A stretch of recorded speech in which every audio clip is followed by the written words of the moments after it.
especially pleased to have with us Yang Amat Mulia Dr. Zain Al-Abidin Ibn Dr. Mukris, and to welcome all our esteemed panelists and distinguished guests for gracing us with your presence. Our honored guest today, Yang Amat Mulia Dr. Zain, is an advocate for constitutional governance and institutional reform in Malaysia. And I also understand he has a passion for the arts. Dr. Zain is founding president of the Institute for Democracy and Economic Affairs, Ideas, a think tank seeking public policy solutions based on the principles of rule of law, liberty, and justice.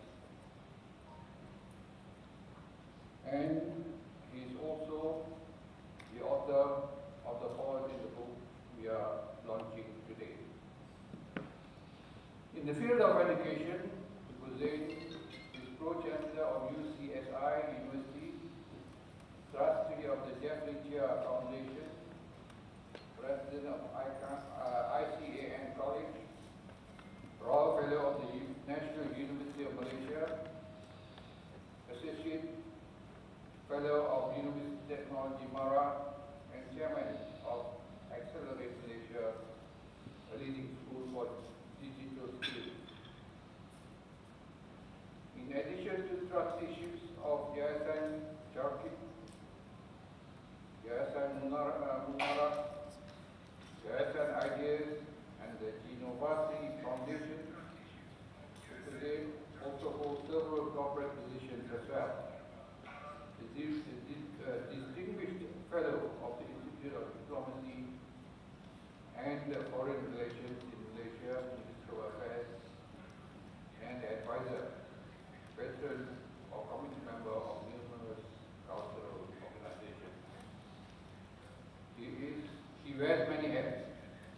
He has a diverse career spanning the World Bank, UNDP, and academia, and he's a prolific writer, speaker, and musician, recognized internationally for his leadership and integrity.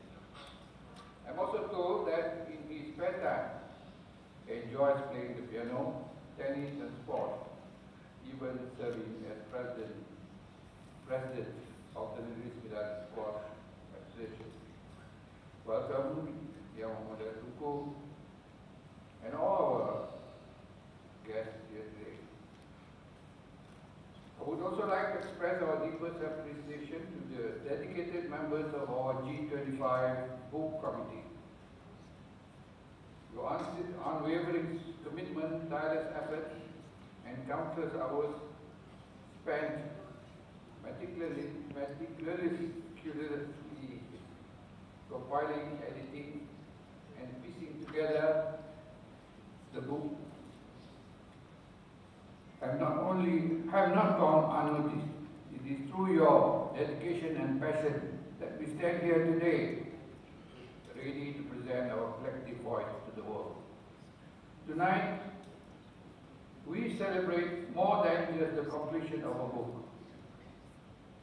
We celebrate the recognition of the pivotal role that G25 plays in our society, a voice for social and economic progress.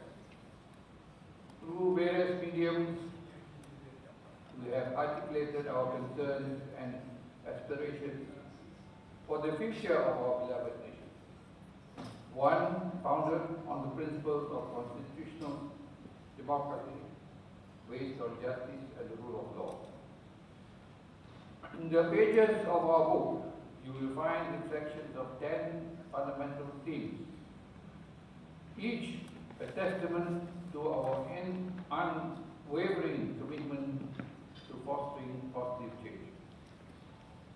From matters concerning governance and national harmony to education, religion, and health, you will be able to see whether Malaysia truly has progressed over the years, whether a change has taken place, and whether despite our changes in government, the progress remains intact. Are we still fighting for the same reforms now as we did 10 years ago? This book tries to answer such questions. None of this would have been possible without the invaluable support of our reviewers, donors and friends.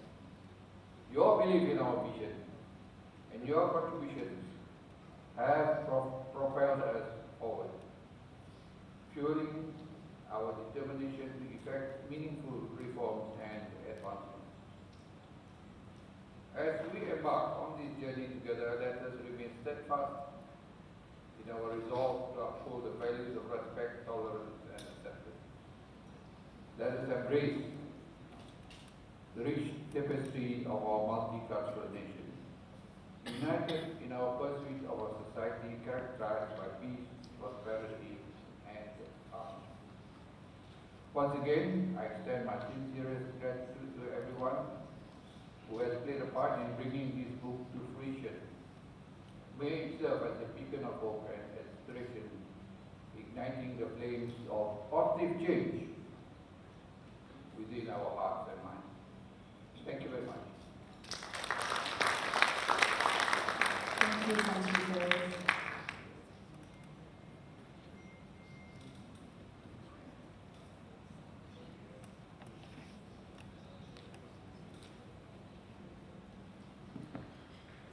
And with that, it is my honor to invite Yang Amat Mulia Tunku Datuk Sri Zainal Abidin to the stage for his keynote address.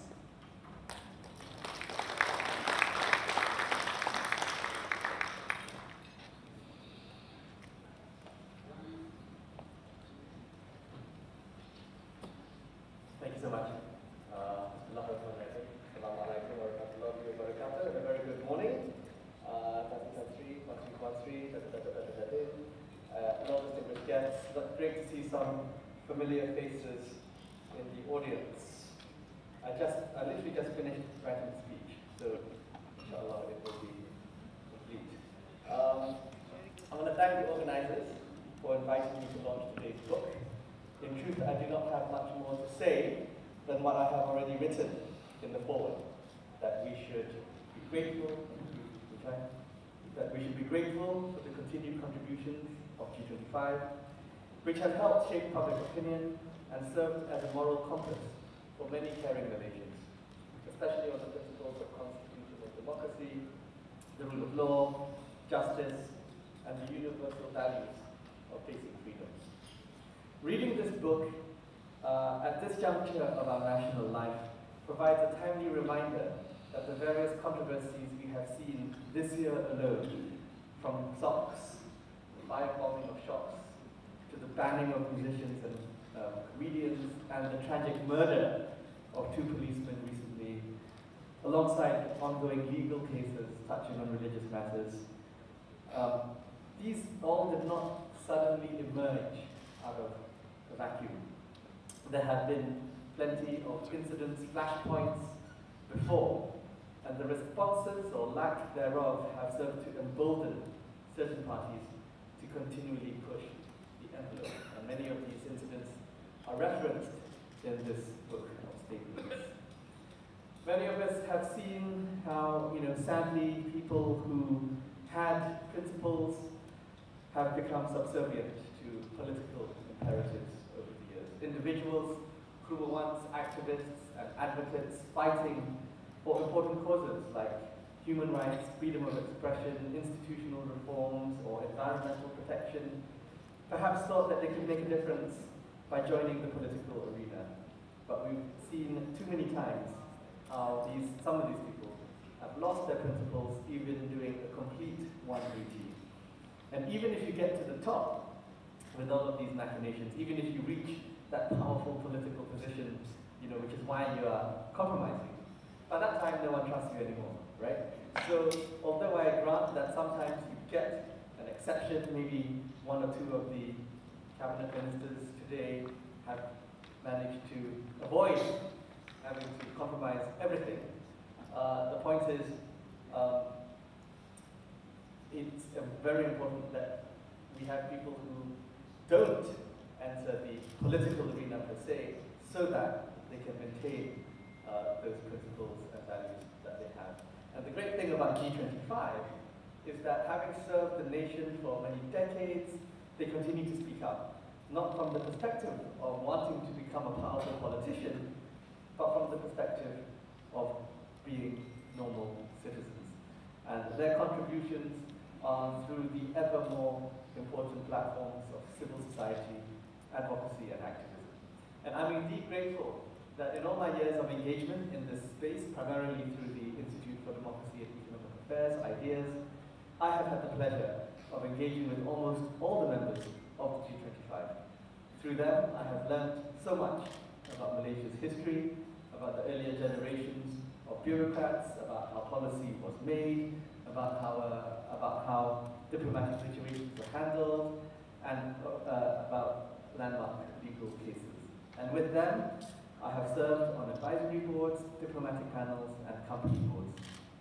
In my interactions with them, I have discovered a profound work ethic in which people were dedicated to serve the nation without any thought of recognition, unlike in today's social media saturated world. I learned how great sacrifices were made by patriots to defend national interests, where today much cynicism would be thrown around. But more importantly, I have seen how experience and wisdom are able to inform public policy challenges today. It is perhaps also important to note that within G25 there are a variety of voices, and perhaps on more than one occasion, some members indicated to me that they don't necessarily fully agree with the views of their colleagues. And this is all right, you know, G25 is not a cabinet. You're not beholden to collective cabinet responsibility. And they should be able to express a range of views. And certainly, while we're on this topic, there are some arguments within the book that I do not fully endorse either. But that is what healthy public discourse looks like, the ability to disagree on a conclusion or recommendation, while agreeing on the principles that motivate the question in the first place. Put another way, to agree on a better Malaysia based on established principles, while disagreeing about how to achieve it. And in this way, a strong, healthy, and permanent civil society is vital to the protection of our democracy. Now, some institutional reforms have occurred to facilitate this process. For example, the establishment of parliamentary select committees and all-party parliamentary groups, which have done three important things. First, they have given backbench MPs a new and important role, which is to think for themselves on policy issues which can translate into legislation, instead of just obeying the party leader when it comes to the vote. Second, they foster a culture of working across parties so that MPs get to know each other and respect each other instead of being confrontational across party lines all the time. And third, they allow civil society organizations, academics, and activists to actually be part of the parliamentary process. And for example, IDEAS is the secretariat for the all-party parliamentary group on political financing, which is absolutely vital. And of course, all the MPs who were supporting us when they were in opposition now don't say anything, now they're in government.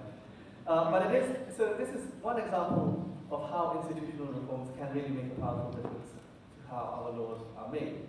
But that is why we need more of the right kind of institutional reforms, and we need inspiring leadership to deliver it. People who look towards strengthening our institutions, even if it involves a loss of power on their part. It is indeed heartbreaking when there is a lack of leadership even to defend our federal constitution. It is disgraceful when there is a lack of courage to defend the vision of Tunku Abdul Rahman and his colleagues in the fundamental precepts of our nation. And it is painful when usurpers succeed in willfully misinterpreting that original vision to turn our country into something it was never intended to be. At the heart of that is fixing the education system, of course. And at think there are a billion things we could talk about in terms of reform in our education system, but I think for today, there's 3 prongs which I think are very, very important. First, an education system that makes every young Malaysian feel 100% Malaysian, as much as all of their classmates, regardless of their racial, cultural, or religious background.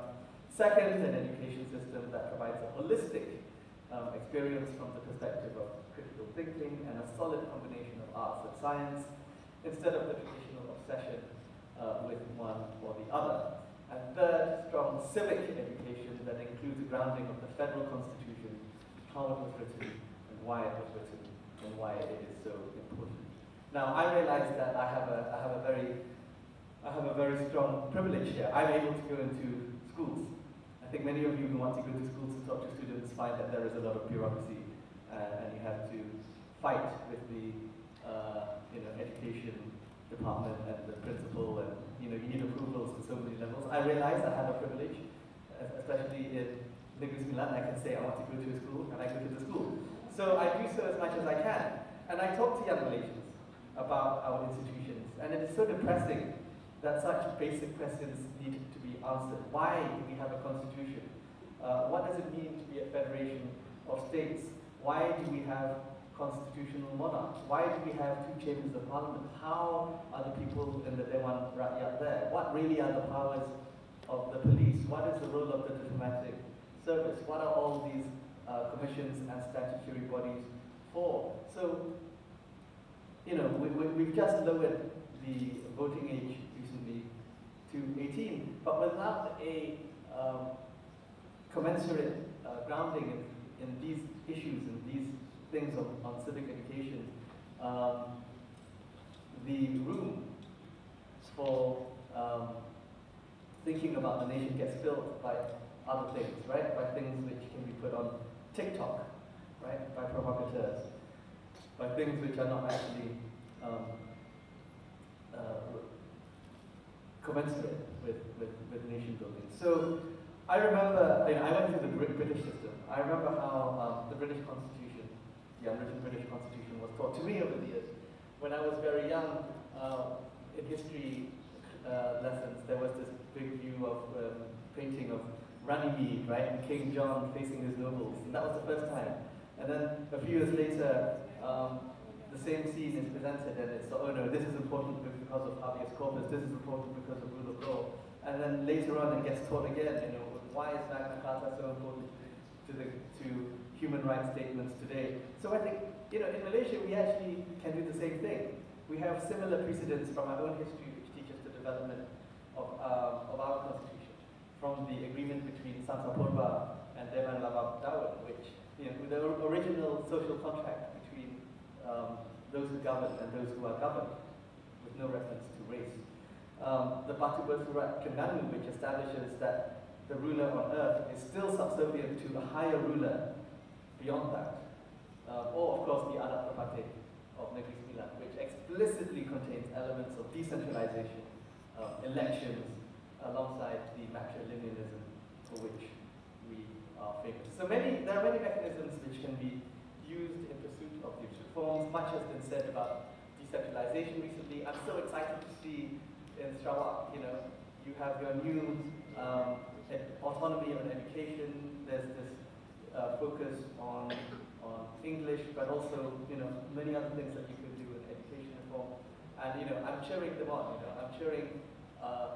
Of course, we can talk about the reasons why Sarawak is able to assert a lot of its autonomy. But I think the outcomes are what we're interested in, right? If it is shown that this newfound decentralization, these newfound powers at the state level actually result in better outcomes in education, better outcomes for investment, better outcomes for development, then come on, every state should enjoy the fruits of that, and we should become the true federation that we are meant to be. So that's another lecture. So I'll stop here. I just want to thank G25 again for compiling these statements. And while it's important that this book galvanizes all Malaysians into caring and acting, I hope that there will be future generations of G25 members, that is to say principled and passionate individuals who are serving the public today who will continue to set the tone for nation building in the political eras that are yet to come. And with that, I conclude. Thank you very much.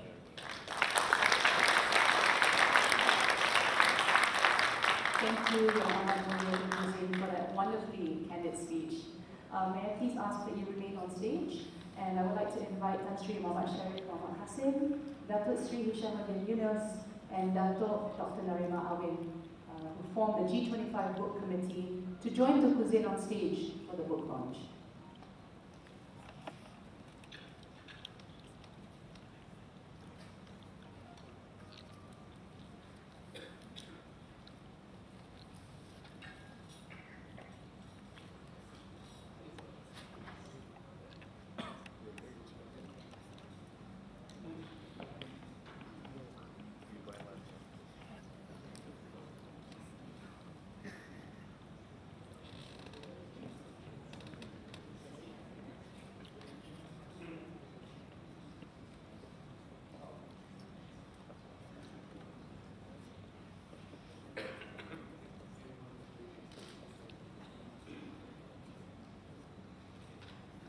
Tun Zain, may I invite you to do the honors of pulling the veil and uncovering the book of G25 statements from 2014 to 2023.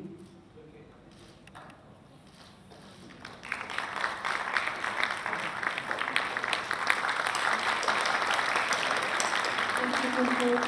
Ladies and gentlemen, we hereby launch the book of G25 statements from 2014 to 2023. And on behalf of G25 Malaysia, Tan Sri Muhammad Sharif will present Tun Zain with G25 books as a token of appreciation.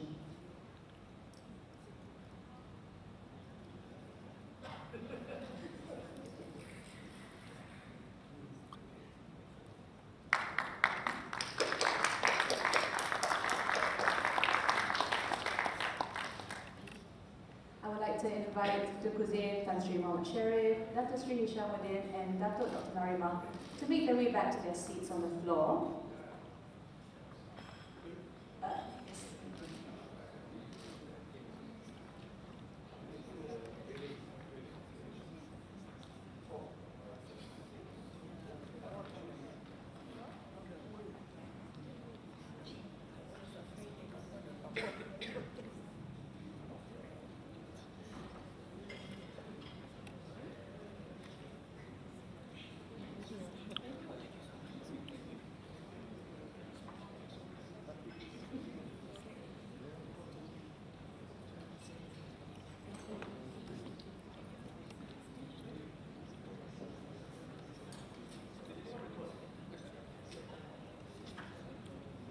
Ladies and gentlemen, we would like to ask that you direct your attention to the screens above as we play the G25 book launch video.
yang tercinta dicurahkan bagi penuh setia demi raja yang disanjung tinggi, kesetiaan tak berbelah padi kepada pemimpin, kepada rakyat. Hikmat diberi penuh taat, sama bekerja, sama berusaha, setia berhikmat untuk semua, rela berkorban apa saja. Amanat bangsa tetap dijaga. Kami berikhlas penuh setia untuk agama, bangsa, dan negara.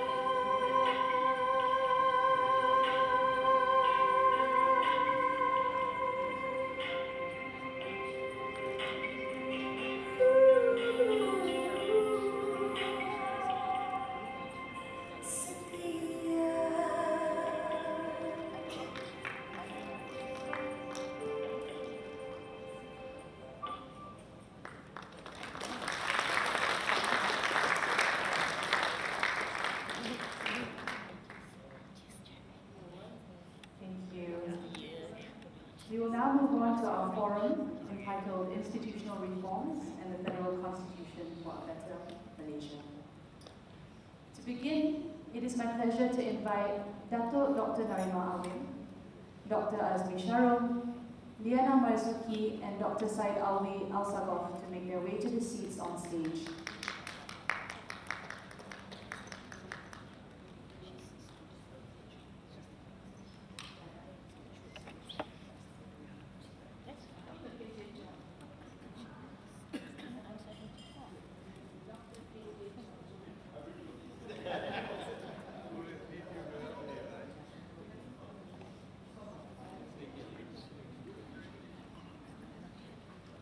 So sorry for missing this out, but I've just been informed that Dr. K.D. John will also be joining us on stage.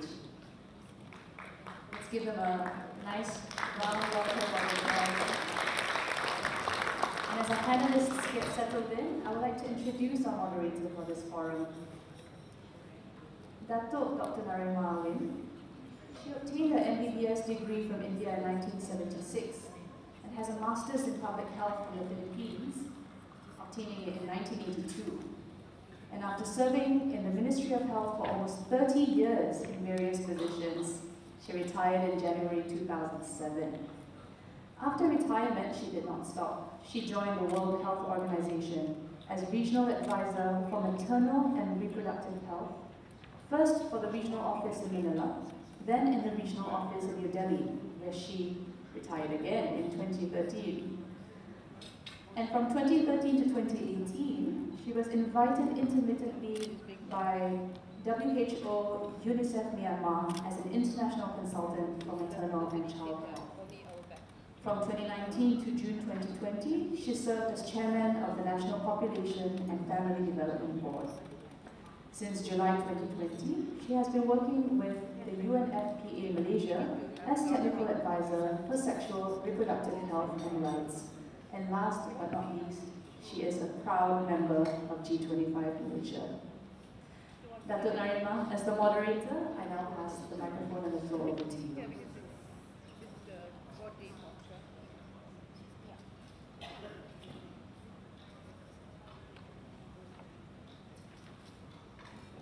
Thank you very much, Mira.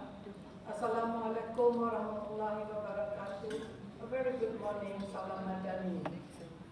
As a G25 member, and as Mira says, a proud G25 member, I am indeed very proud of that book that Yang Amat Mulia Tun Hussein has launched, because it took us quite a lot of effort to come up, to compile those 185 statements we have made in the last 10 years into this book. The almost 550 pages inside that book is organized into 10 themes. That's why I needed the rose because I want to put that on the slide to make it easier for you to see in just one page. Those are the 10 things. Now I go to my sales pitch. This book is only $40 today, 40 ringgit. After this it will be 50 ringgit. It is a fantastic book. Ini orang Melayu kata masuk bantuan anak sendiri ya. But I can assure you, you will enjoy reading this book. I did, because it is a good reference book. Like, we don't have an index, but you look at the content page, it's enough for you to look at any topic. The topics that we cover is a whole range of topics of various scopes. They are mainly responses of G25 to things that appear either in mainstream media or social media. Sometimes we laud and we agree with the writer or whoever is saying anything in the media. There are times when we do criticize, in fact sometimes we chastise them as well. So many people are not very fond of G25 because, like me, a sort of a kacau daun kind of an NGO that we criticize too much. Now, whatever appears in the statements, not only we do extensive literature review, we have experts in various fields. Like if you see very legalistic, very canggih, constitutional kind of statements, that's what Dr. Shabuddin, our very esteemed member here. When you see about health, that must be from either me or from Tan Sri Yahya. So we have lots of many experts in G25 who contribute to the writing of the statements. Now, one more thing that I think that Dr. Sharif would have said earlier on, overlaps is unavoidable. You cannot have something that is political in nature that is also not international in nature. So the 10 themes have a lot of overlap. There is an inevitable and an unavoidable. Now, I was so pleased that Tun Hussein, in his keynote earlier on, took up one of the things that is so close to the heart of G25 that needs urgent reform, and that's education. Many of those statements that you see in that book will refer to education, and especially in the context of the urgent need for reforms of education in this country. So it was something, Tuanku Patik memang sangat berterima kasih for what you have said, highlighting on the education reform. Jasmine, can I have the next slide? Now, in essence, what these 185 statements are doing is just, okay, you can't see those writing in white. It's just to say that right, this is just my personal view, it's not very accurate. The united, peaceful, harmonious, prosperous, this is a better one. This is the vision, the one that you see here, in pursuit of a peaceful, tolerant, moderate, multiracial Malaysia through mercy, justice, and democracy. That's the vision of G25. To arrive to that vision, you need a very, very strong and committed mission. And I think in one simple term, I would say the mission would be good governance. And good governance is it's a small word with a very big meaning. There are many, many things that go to good governance, but you can read what those are written in the circles. On the left is, immediately on the left of that circle is a good, credible parliament to which general elections give a very important input. And that's why we have Asmi Sharrow with us today. So we need elections, we need parliamentary select committees, and I must laud the government for having done a lot on that. Now we do have many select committees that many of them do function. And of course we need political funding, which is something that G25 has a very strong opinion on, but there is something that the government is rather slow in implementing of how to get political funding mainstream and doing the right thing. At the top of that big good governance circle, I think there is the federal constitution. On the left of that is the Rukun Negara. there was a group of people, I think they still exist. Tan Sri Rumah was at that, and Tan Sri Shahid, where I was attending one meeting recently, where it was said that this group wanted to make the Rukun Negara as a preamble to the federal constitution. Well and good. But personally, I do have a problem with that, and I'm sure some of you may have seen that. Because if you say kepercayaan kepada Tuhan, does it mean that atheists cannot live in this country? So what is the position of atheists? So that is something that I have a personal reservation on. At the bottom is the big word called institutional reforms. And under institutional reform, there you can see it's in black.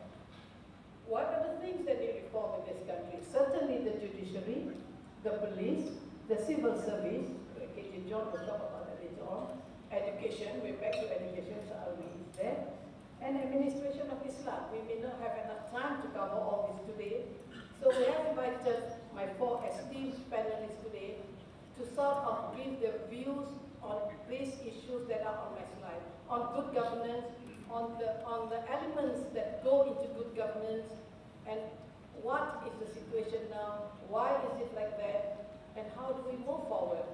So ladies and gentlemen, it is really my great pleasure to welcome my four esteemed panelists now. Before I invite them to give their 10 to 15 minutes presentation, let me just read their CV right now so that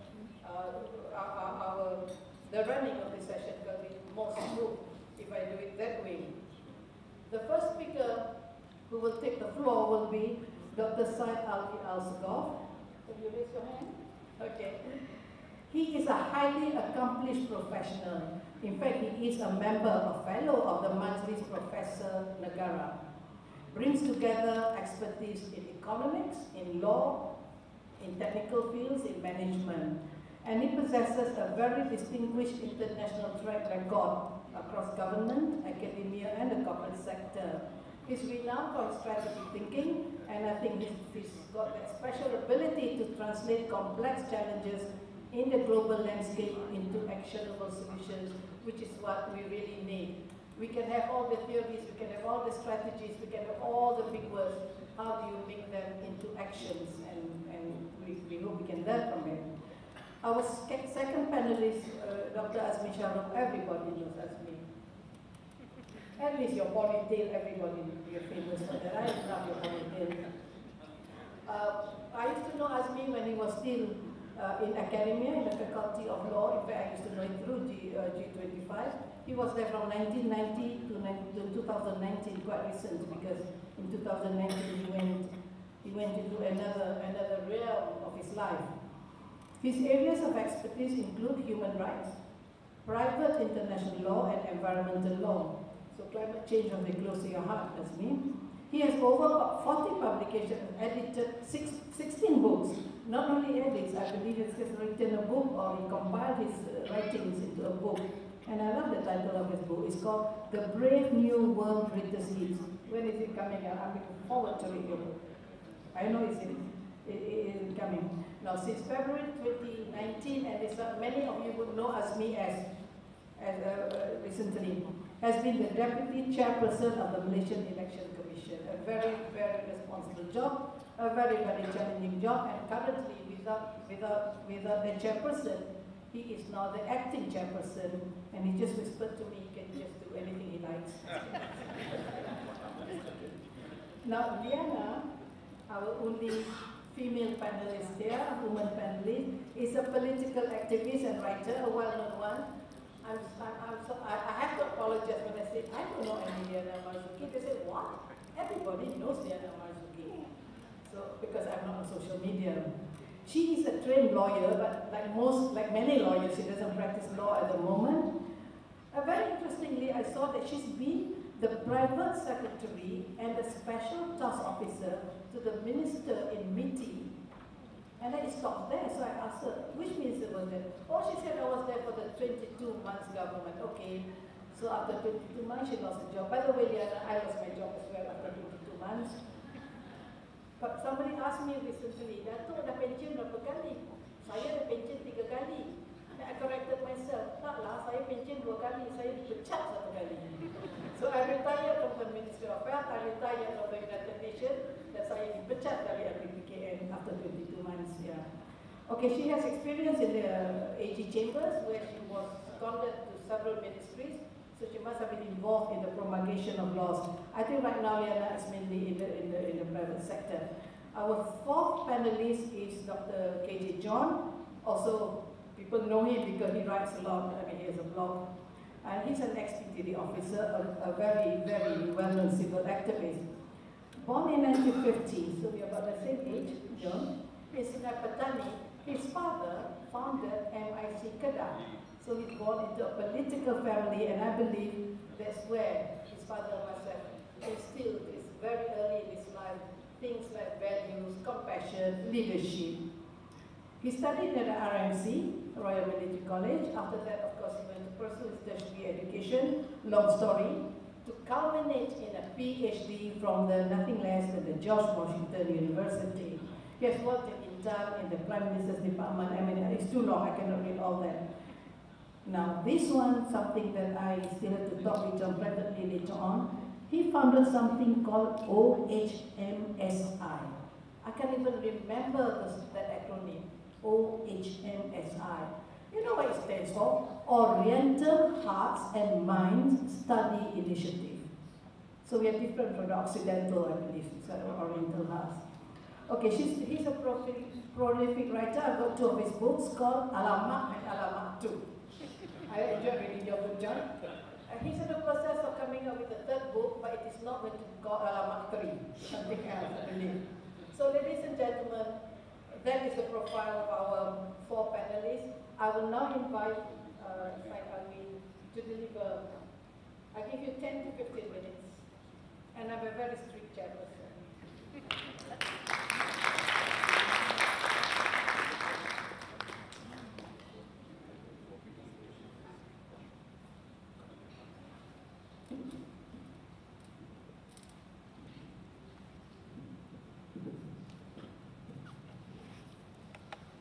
Thank you, Dr. I understand.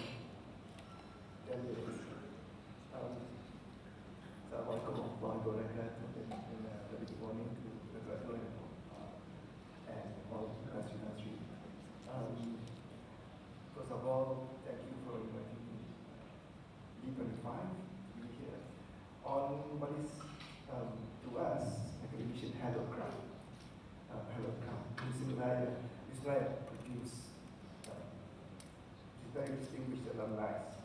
5 prime ministers of Malaysia are alumni, 5 plus 1 alumni of Mr. Raya. Intellectuals abound, some are here as well, who previously taught in the university. So it's very daunting for me to speak on education for G25 and university grounds, especially in the alumni clubhouse. So please bear with me. Thank you very much. Thank you to Hussein for a very rousing keynote address. He actually mentioned that education is one of the primary importance for constitutional or social reform. Again, it scares me because, and then you mentioned that 3 things. Basically, you must have truly Malaysian citizenship from education, not truly Asia, truly Malaysian. Secondly, is the combination of arts and sciences, which I agree with, and the third is that citizenship must involve youth civic participation in education. I hope to address all 3 in the presentation. The gist of my presentation is that although we strive for education reform, but perhaps for the next generation, perhaps we are overreaching education reform itself, because education and education reform reproduces society. it only reproduces what society has in place in terms of social, political, or economic situations and reforms. And we are overreaching if we hope that just by reforming education we can reform society in general. And to that end, education reform has been very resistant. Education has been very resistant to change, sometimes at the point of banality, because there are systematic hindrances to education. And I'll show this. If I can, that is just a simple, to me, I mean, I worked on it for a week, of what needs to be done in terms of change education. And because we are talking about education, capital education systems, and not reforming education systems in capital. So, you know, I'll try to cover it, but that's the gist of my talk. And so, let's begin. When last week, when we discussed about education, and I said, okay, I'm more versed in higher education, and then Dr. Rayma said, okay, we need to speak on education. And I thought, hang on, well, I'm well versed in higher education because there's a Ministry of Education, of Higher Education. I've worked in the Ministry of Higher Education for over 10 years. Then I would say, oh, it's general education. If there's a higher education, then there's a lower education. So there's a Ministry of Lower Education, or I mean, God forbid, lower Ministry of Education. So labels are important, I think, in education, because when we talk about education, well, there's early education, and then if there's early education, what's late education for our uncles and aunties? Which is vocational education, which is education for you to get jobs. Then what about other education? Suka-suka education. Or, and we talk about continuing education. There must be a starting education. If there's a continuing education, and for our aunties and uncles there, is there an ending education? It's fearful. So, labels and reforms are important. So then, in education itself, we don't talk about education quality. We are striving for education excellence. And this is the crux of the matter. Everybody wants education excellence. But sometimes, when we look at reports and statistics, comparisons, tests, assessments, we are actually ennumbered by education competence levels. So the purpose of reforms is for everybody in general, public at large, to seek an experiential view of education and translate this into the governance people, and then before we come to the reform dimensions and implementing them. But this takes time. And as I'm here in Museum Raya, I'm reminded of what Professor Dirajat Aziz used to remark to us in the ministry and before.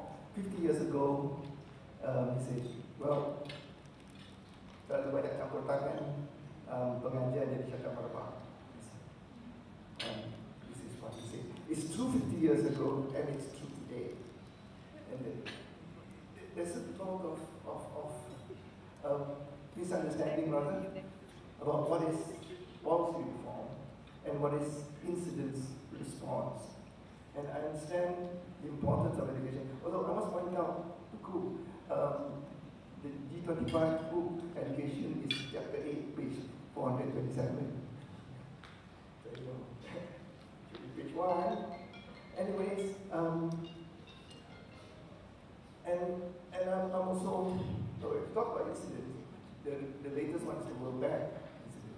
Again, very hard read because it looks like we're competing with everybody else. It's a competition. In fact, it's not even a competition. What most Malaysians think about excellence is actually, I was about to say domination, to be the best. It's competition. And when people link education with employment, it's competence. When people link education with country's progress, it is comparison.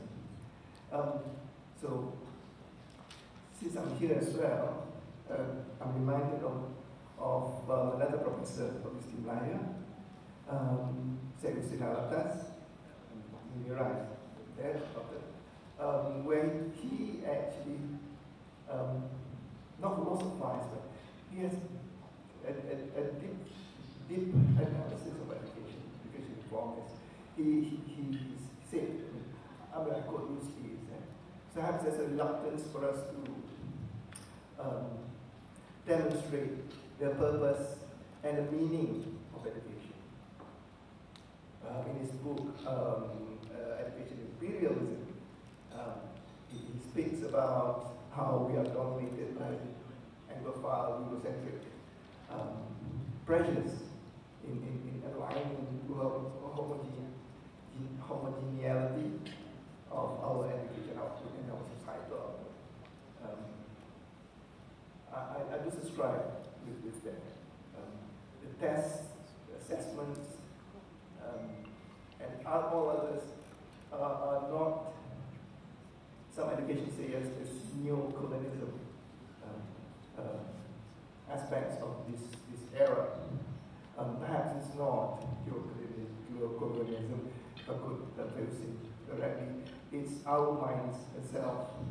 In our minds, we perhaps have no neo-colonist. Because unless we stop being subjugated by all of this and focus upon education excellence itself, and then truly that would be a reform. In developing the model, I looked at lines of reform, and perhaps what's most important is the context of any reform. The context, meaning the societal boundaries, the legal boundaries, the acceptance, the communications with media, all of this is truly important. And in fact, one of the G25 statements, the PLP, for example,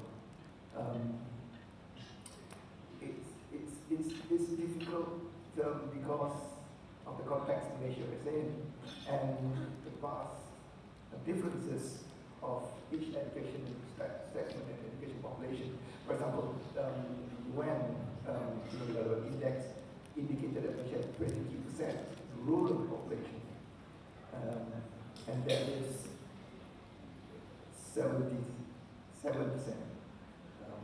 of us which are more amenable to PLP, but at 23% maybe not. So that's one point that we must consider about Malaysia in particular, as opposed to, let's say, Belgium or Holland or Portugal, which has the reform. Another point is sometimes reform comes from various triggers. The South Korean education reform in 2018 came about from student demonstrations of the heavy pressures that their students are in confirming these university entrance reports, so university entrance exams. In Indonesia, the Merdeka Belajar reforms comes out of governance and political interests from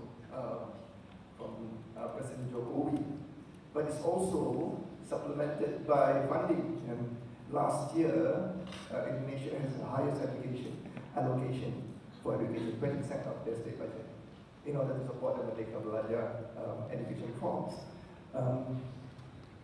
Finland, for example, has more continual reform.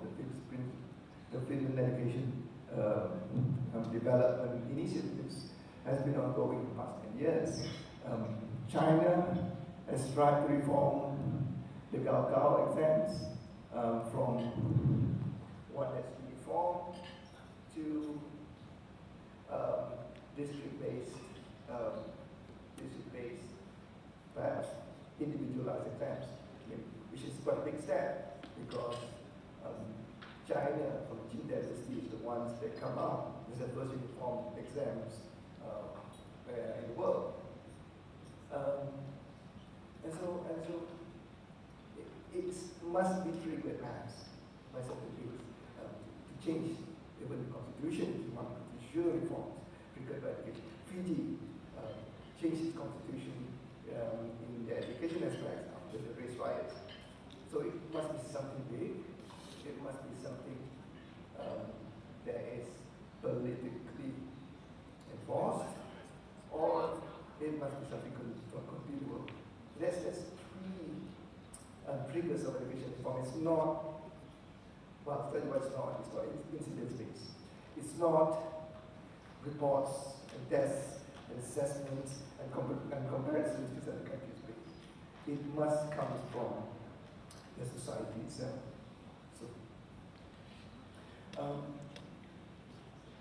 one of the thing about education reform, small capital systems, large capitals, is because systems are inherently stagnant.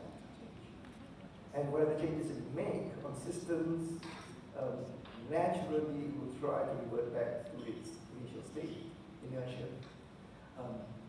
When you try to change teaching and learning systems, although a lot of teachers will support reform, the way of work, the way others work, but when it comes to the school management systems, efficiency trumps. So we will revert back into what's efficient. So you can change how teachers do their work, burdens, internet, data analysis, but to change what the schools do, that's more difficult. How to learn, that's very, very difficult. And how society can benefit from those changes is extremely difficult. The other thing is home systems, home support, parental systems. Now,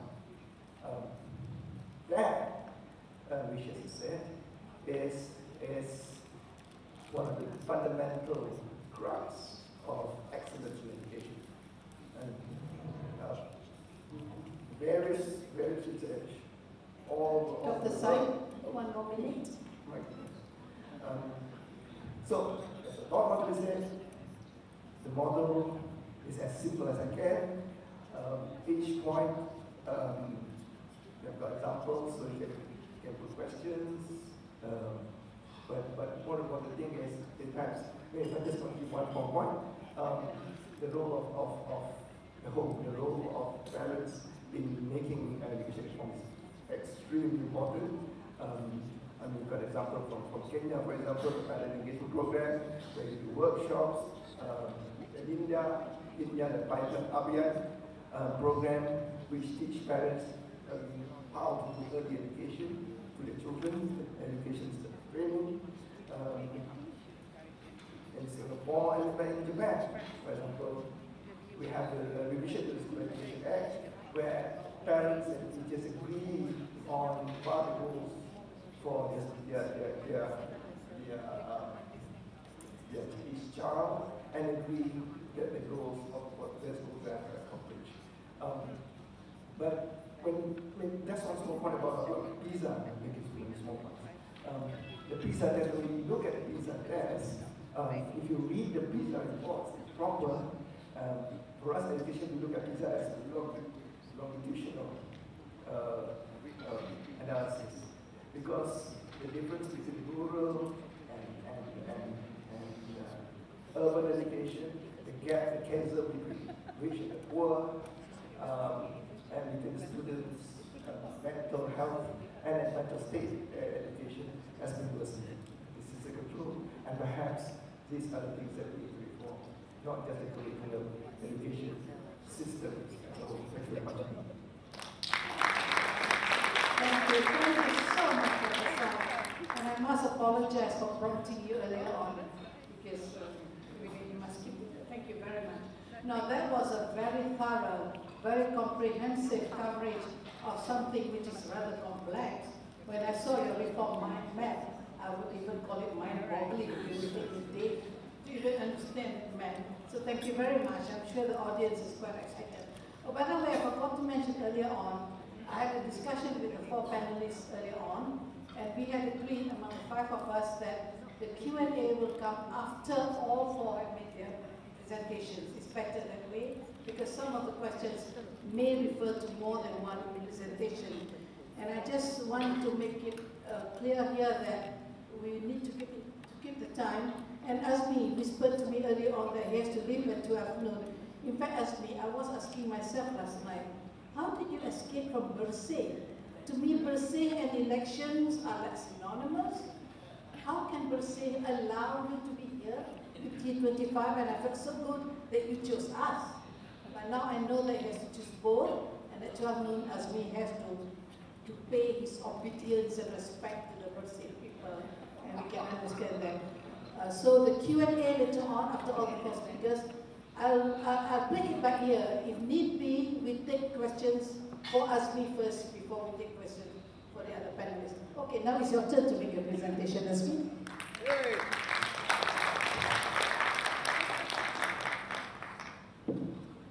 Yang Mulia Tun Presiden, esteemed members of the G25, friends, some of whom I haven't seen for a long time, ladies and gentlemen, can we please have the lights because I can't see my speech? Thank you. Thank you for inviting me to this book launch. It's a big book. You guys have been busy. It seems like only yesterday that I was honored by being asked to contribute to the book moderation, Breaking the Silence, which I believe was launched here as well, and I forgot it was banned. So that's a source of pride as well. I think I've got a few banned things. That was 9 years ago, and things have changed in some ways, and in other ways they have stayed depressingly the same. With regards to the electoral system, developments such as the Bacha system and the presence of observers has meant that the actual balloting system that we have is now far more secure. In my 5 years at the EC, it has been reassuring to see that although there are points of criticisms by the observers, the integrity of the actual balloting process has not really been questioned. In fact, hasn't been questioned at all. However, this does not mean that we, and by we, I mean the people in the country who care about democracy, should be complacent. The EC is facing a leadership change. And since so many here have worked in government, I am sure you realize that the tenor of an organization or agency depends a lot on the head. So we don't know what's going to happen in the near future. The head matters. We haven't quite got over our feudal past yet. Be that as it may, it is best to face the future with some optimism, and I believe that we have a duty to continue to struggle for reform. It is desperately needed. And by reform, I am talking about real action and not just sweet words meant to appease but achieve nothing. With that in mind, and also being cognizant of the theme of today's forum, I shall be examining the Constitution and elections. This is in some ways rather fanciful on my part because, changing the Constitution takes a lot. However, let's aim for the stars. So let's look at 3 aspects of the Constitution and constitutional practices which have to be changed if we are to have a deep, true, meaningful reform. And if there are press here, may I please emphasize that this is my personal opinion and aspiration. Now let's start with the easiest. The appointments of the commissioners, myself included. As it stands, the manner with which we are appointed is shrouded in secrecy. It's very mysterious, not quite sure how it happens. I really don't know. But I think I was appointed under the Mahathir Mohamad administration. You may not have seen the paper that he was signing, I don't know. But the election commission is appointed by the king under advisement from the cabinet and after consultation with the Conference of Rulers. The only constitutionally stated qualifications that commissioners are supposed to have is that we should enjoy public confidence, are not bankrupt, not engaged in other employment or paid office, and we are not members of parliament or the state legislative assembly. That's all. The chairperson is bound by further condition in that he or she must not be a member of a corporation board or be engaged in commercial business activities, regardless whether it is paid or not. Now, we serve until the age of 66. The only method of dismissal is through a judicial tribunal, similar to getting rid of a judge. And so our independence is supposed to be based on the fact that it's hard to get rid of us. That's why I'm still here. However, there are several areas that could be improved upon. The vagueness of the qualification required to be a commissioner and the lack of transparency in the method with which we are chosen gives rise to the questions of the suitability and independence of a commissioner. Possible reform could take the shape of a statutorily created appointments commission with clear guidelines and a procedure in the selection process. This has been done before in the form of the Judicial Appointments Commission. And something along those lines would also be, in my point of view, very agreeable. There's no need to change the constitution for this. But to have a short list created by a body separate from the executive at least limits the power of the PM, and also, if done correctly, will add a much needed element of transparency to the entire process. At the end of the day, the Prime Minister still makes a recommendation to the King, and the King, after consultation with his brother rulers, then appoints the commissioner, as per the Constitution, and as how a constitutional monarch should behave. Second is the delineation process. Our delineation process is not without criticism because of the constitutionally determined number of parliamentary seats in each state, which is in Article 46(2). There is serious malapportionment with the populous states, the more populous states, not popular, populous states, not having a proportionately fair number of seats. The Constitution does provide the principle of equal representation, but this is limited to parliamentary seats within a state, not nationwide. Unless a constitutional amendment is made, the principle of one person, one vote will be very difficult to achieve. Even within a state, the principle that rural seats may be given greater weightage can lead to malapportionment because there's no numerical limits imposed in the Constitution. There's no numbers there. The Election Commission has a degree of freedom to adapt the principles which it sees fit. But this would require a commission which is dedicated to democratic principles. In Kerajaan Negeri Selangor and Suruhanjaya Pilihan Raya in 2019, unfortunately, the Court of Appeals seems to have shut the door on judicial review with regards to complaints and objections of malapportionment and gerrymandering. They said that the proper forum is the inquiry process, which is in the Constitution, but not them, not the courts. Another flaw with regards to boundaries is that Parliament is the final decider on the boundaries. This naturally leads to the problem that whoever has the majority in Parliament will be more inclined towards electoral boundaries that favour them, and therefore they will vote accordingly. Ideally, the Election Commission ought to have the final say in electoral boundaries, which is what we originally had until the Constitutional Amendment of 1960, if I'm not mistaken. Now, finally, don't get you, I'll give you more time, so very quick. Finally, is the issue of where a person can vote. As it stands, one's polling address need not be one's residential address. This is found in Article 119. Now, this has led to some very strange situations. Now, let me give you some numbers. I should have made slides, but I'm so vain, I prefer you to look at me. But just listen to these numbers here. At the parliamentary level, in Tanjung, in Pulau Pinang, there are 21,900 residents above the age of 18. So you have 21,900 residents who can vote in Tanjung. But the number of registered voters in Tanjung is 52,800. That means over 30,000 voters do not live in Tanjung. On the other hand, on the other side of the spectrum, in Seputeh, you have 245,900 adults living in Seputeh. Yeah, that means that these are 18 years old and above, so they can vote. 245,900 adults in Seputeh, but there are only 124,800 registered voters in Seputeh. So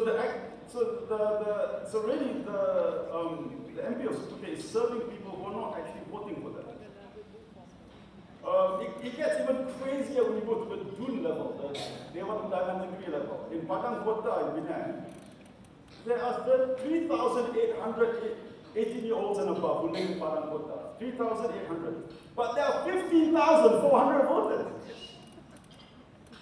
So, you know, the voters don't live there. And on the opposite end of the scale is Shah Alam, where there are about 205,000 18-year-olds living in Shah Alam, but there are only about 91,000 voters. Now, why is this a problem? Well, this is a problem because it leads to MPs and state legislative assembly persons not properly resourced, because they may be working in a constituency which has far more residents than voters. Because, you know, resources may be determined by the number of voters as per residents. It means lower voter turnout because people have to travel to vote. And finally, in a first-past-the-post system, it is important that the people vote where they live. The fundamental theory of first-past-the-post is that the constituency representation is for local communities to choose their representative at the national and state level, to voice out their lived experience and reflect their community's demands from the government of the day. However, with a significant number of voters in the country no longer actually residing in those communities, the voices of those living in the community and directly affected by the services of the Wakil Rakyat are diluted or even drowned out by those who have no understanding or appreciation of the local needs of the community because they're living somewhere else. I've voted in many, many places. Every time I move, I change my address, I change my IC. Now, with automatic registration, actually it should be easy because we work directly with the National Registration Department. I don't know whether you realize, but you're supposed to change your IC if you change your address. If you move, and you're supposed to change it within 3 months. I bet you most of you are lawbreakers right here, right now. I bet your IC doesn't say where you're living if you haven't changed it.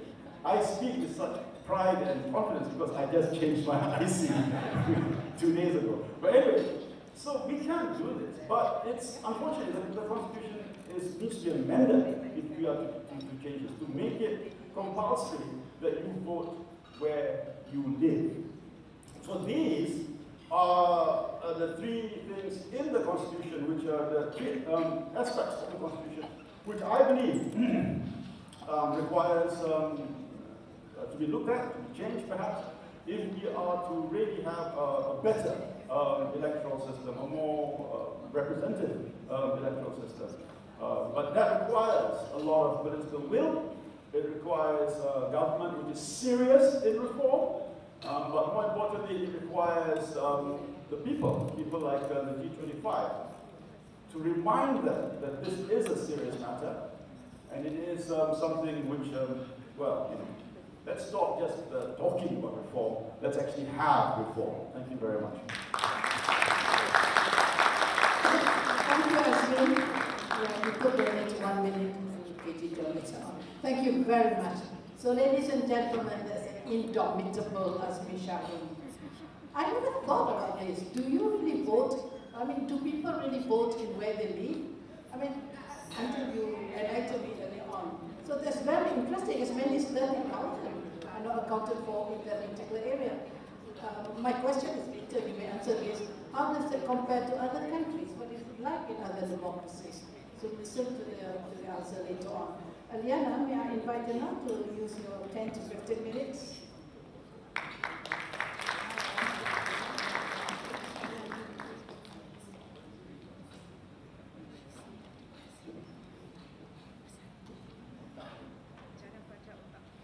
Bismillahirrahmanirrahim. Yang amat mulia Hussein Al-Adin, Assalamualaikum warahmatullahi taala wabarakatuh, dan salam sejahtera. I would like to also address our esteemed panelists who are on the stage with me, and the operative word there is esteemed, because as you can see in this lineup, all of them have BR or doctor before their name. Yours truly doesn't have one. So I'm truly honored for the invitation by G25. I had this forum yesterday in TikTok Live, and the day before that in YouTube podcast. So being present here to deliver a talk today is really an upgrade. Thank you very much to G25. Right. Being a social media writer, besides being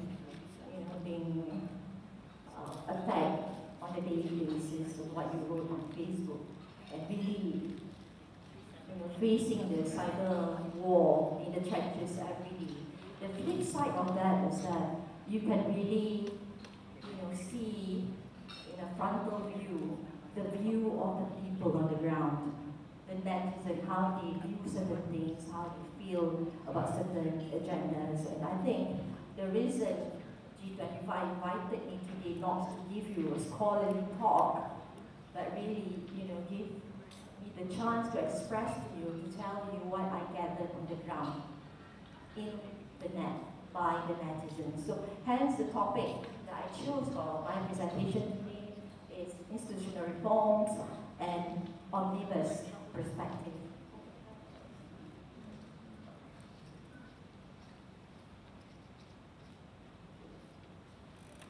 For those, I saw many lawyers and judges in this room. I'm sure they're familiar with the term omnibus, but I threw this idea to my son this year, just now. I said, I want to give this thought from omnibus perspective, even to my husband, and he said, what is omnibus? I understand that phrase. Perhaps for the benefit of those who are hearing it for the first time, omnibus is a legal principle used for the purpose of determining reasonableness. The problem with that is that what is reasonable to me may not be visible to you. For example, I might think that opening up of UITM for non-Bumi is a natural progression for that institution, same as MRSM. But for someone like Dr. Ahmad Salim, the Ketua Pemuda UMNO, he said that UITM is Bumi Putra's now and forever, dan selamanya. So that is the kind of different views on certain things. So because of that, determining sensibleness or reasonableness, the court says that someone has to have the authority view, and that authority view had been decided many centuries ago. It has to be someone who ride on Clapham omnibus, which is a very popular route in London, and those who ride that bus will be considered the reasonable man under the law. So the view has to be from the man on the street, not the man living in a palace or the man with the title of Earl and Count. It has to be an ordinary citizen, as I put it, I'm so sorry. Ordinary citizen who is not highly educated, who has ordinary job, and predominantly in the trust income. So what I want to bring to the table, on the table for everyone to see, when you talk about institutional reforms and amendment to constitution, that alone is mouthful, not mouthful to pronounce, not to even understand it is a very difficult concept. So what we did with the permission of G25, and so I asked Dr. Narima, we had this social experiment this week to ask the ordinary citizen, the omnibus category, what do we understand with our topic of the day? Perhaps we can listen to them.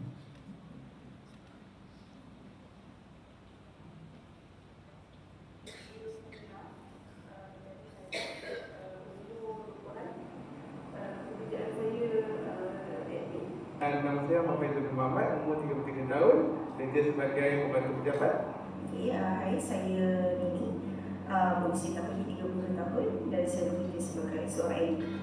Saya Ashraf, umur 46 tahun, bekerja grafik.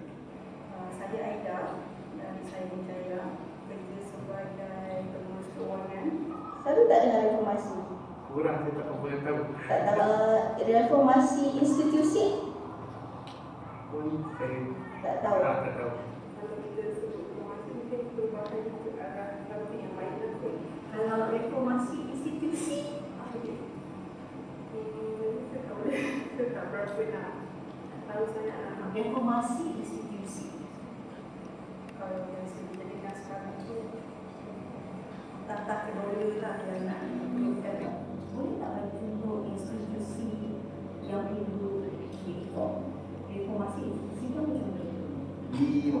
Maksudnya di Malaysia, okey. Yang saya nampak yang perlu kita buat secara drastik lah di Malaysia ni pendidikan, pertanian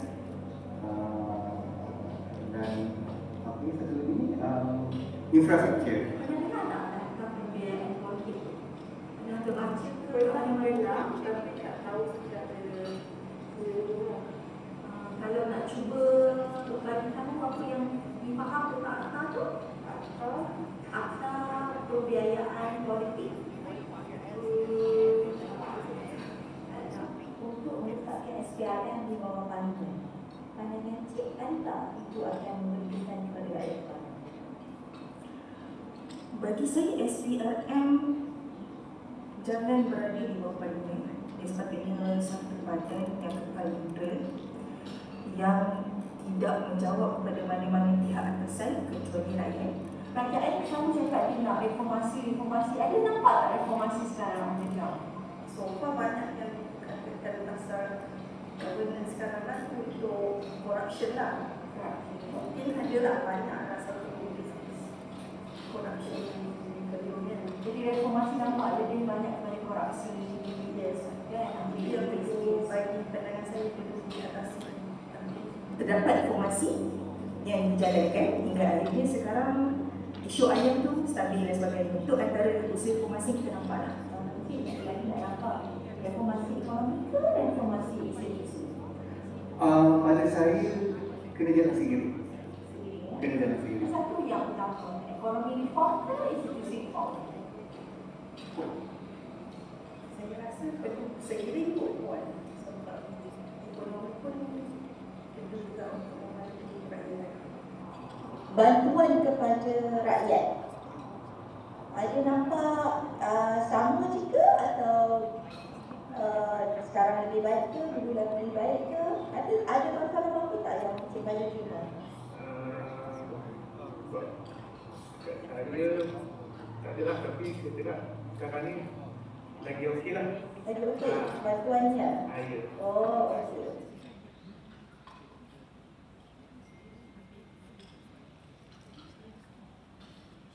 That is our social experiment on 5 ordinary citizens. The sampling, we make sure it's non-partisan, they are not aligned to any party, and it's ordinary riot.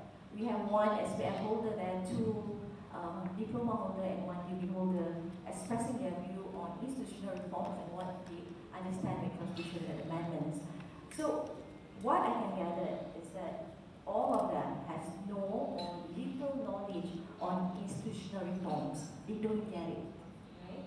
And most of them think that, you know, economic reform now is a priority rather than institutional reform. Because they're talking about Banquet, they're talking about, you know, corruption can, you know, deliver, you know, that economic reform that they want. So that's the view of the ordinary citizens.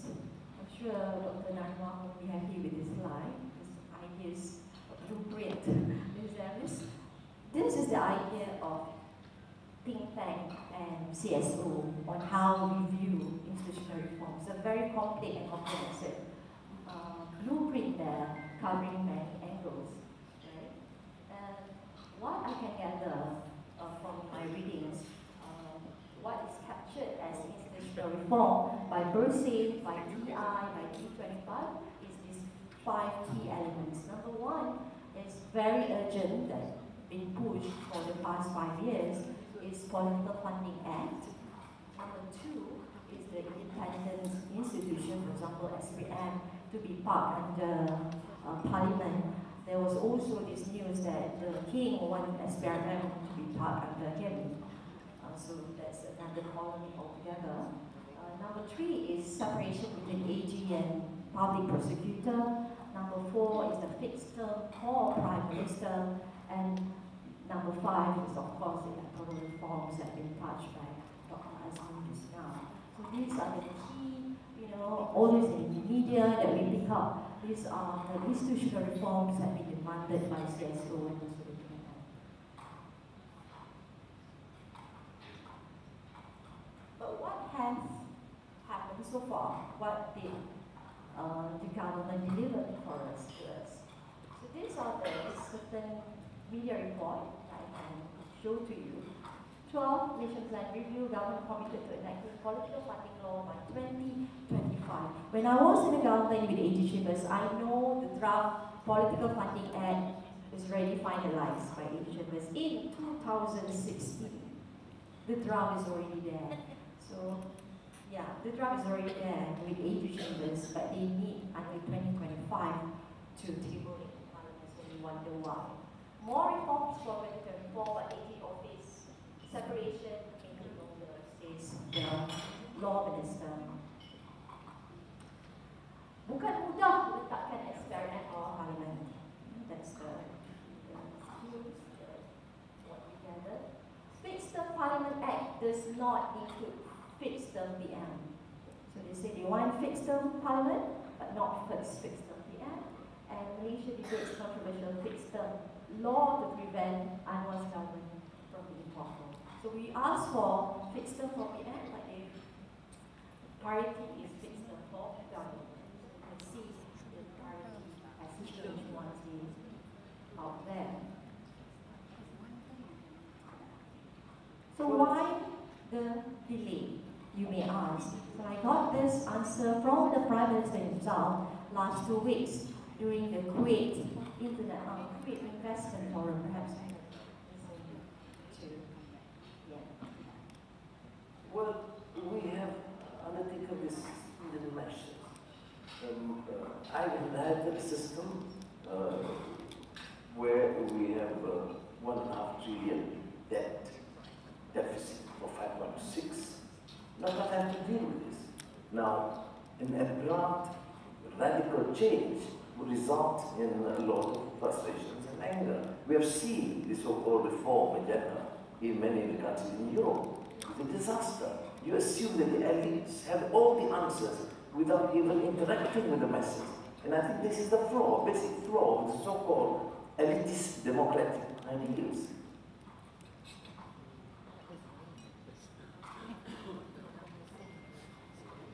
So that's the phrase, flavor of the week for the past 2 weeks, the elitist democratic ideal. So the delay, he said, because he needs to cater for the Marhain, not for the elitists or elites. So,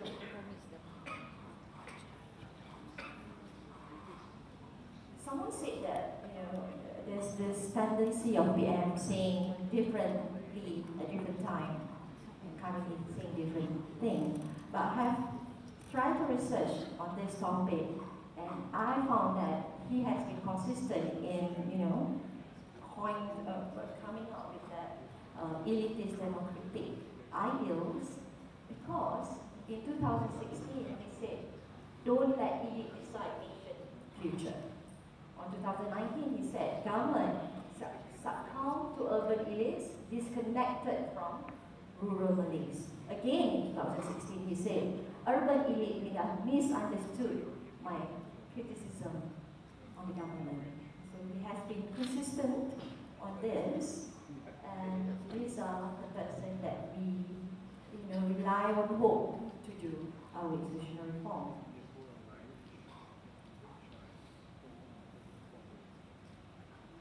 So this a bit on my insight on things.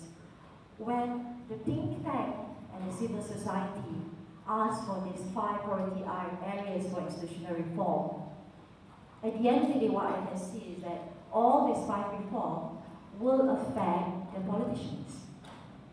So some might ask, is this an institutional reform or is this a political reform that we want? And the irony is, we are asking a political reform from the political elites.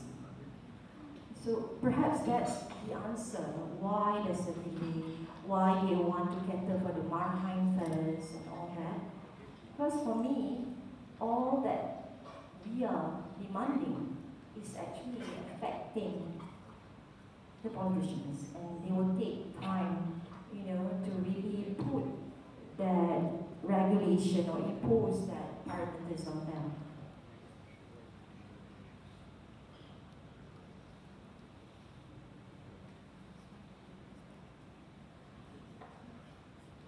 This is many of the political observers have been saying. Number one, the delay on institutional reform. Can I just give you 2 more minutes? The delay on institutional reform is because the emphasis was given to economic reform, not to institutional reform. All has been saying about economic vitality and also the, many other things on rationalization of subsidy removal is all focusing on economic rather than fixing our institution. Number 2, although unity government has 2/3 majority, but in reality it's a very fragile coalition. So in order to do all this political reform, I think the administration has to consider how is that going to impact their power moving forward. And as such, they think that focusing on the maritime now is the right thing to do. And number 3, whatever reform that this government wants to do, the window that they have is only 1 year, 2025. Whatever unpopular, whether institutional or economic reform, it has to be done in 2025 because they need to recover at least 1.5 years or 2 years for PRU 16. So what I can say is that you have a short, limited time. You have to choose. You cannot fight their battle at many fronts. So it's, for them, I think, their option is to cater for the larger base, which is the rakyat or the maritime. Another 2 slides of the doctor, sorry. So that's at the end of my first segment on Omnibus, how the ordinary citizen view the institutional reform. But another segment, there's only 2 more slides, on Omnibus perspectives is that, this is spelling that. Omnibus is a Latin word for all or many. It's a legal drafting strategy to lump up many legislation in one particular document at one go. So we have Omnibus legislation in Indonesia, as you can see, where they had Omnibus for job creation in 2019. So what they did is they lump up many acts and bills, go through to the parliament at the same time and pass at the same time. If this government is very keen to do institutional reform, this is the legal strategy that they might want to consider to do omnibus bill for institutional reforms. So I think, thank you very much, G25. Thank you, Dato'. Thank you, Rihanna. And a special thank you for the extra effort you made, the initiative you did to interview those people, and clearly they were rather ignorant of what reforms mean, and we could see their value system as well. We in G25, in the 22 government of PH, we were so excited when the IRC was created under CEP, Institutional Reform Committee, under the Council, is it Council of Eminent Persons? Was it Council? Council, yeah. But it was a short-lived government because we were invited, Dr. Sharif, Dr. Isha, myself, a few of us, we went to present 4 papers at the IRC, and we were very, very optimistic about that government fair. Now your 5 key reforms that are required is 5 out of so many. So I think the audience might think of something else, but obviously that seemed to be rather urgent. Other people may have different opinions. And that brings me to our last panelist. Dr. K.J. John might want to tell us what are the reforms that are in dire need. It's a 11:15 now, and my aim was to have a Q&A at 11. We may overshoot by about 10 minutes or so, or 5 minutes or so. Thank you to the moderator, and thank you to all speakers. It's a privilege to be here, and I'd like to thank G25 for even inviting me. I consider it an honor to be able to speak today. In my 15 minutes, I'll try and cover 3 big ideas that I'll put on the table. The first is why objective truth, or what we call facts and science, is important for every Malaysian. If we ignore it, then we're going to pay the price of lack of objectivity.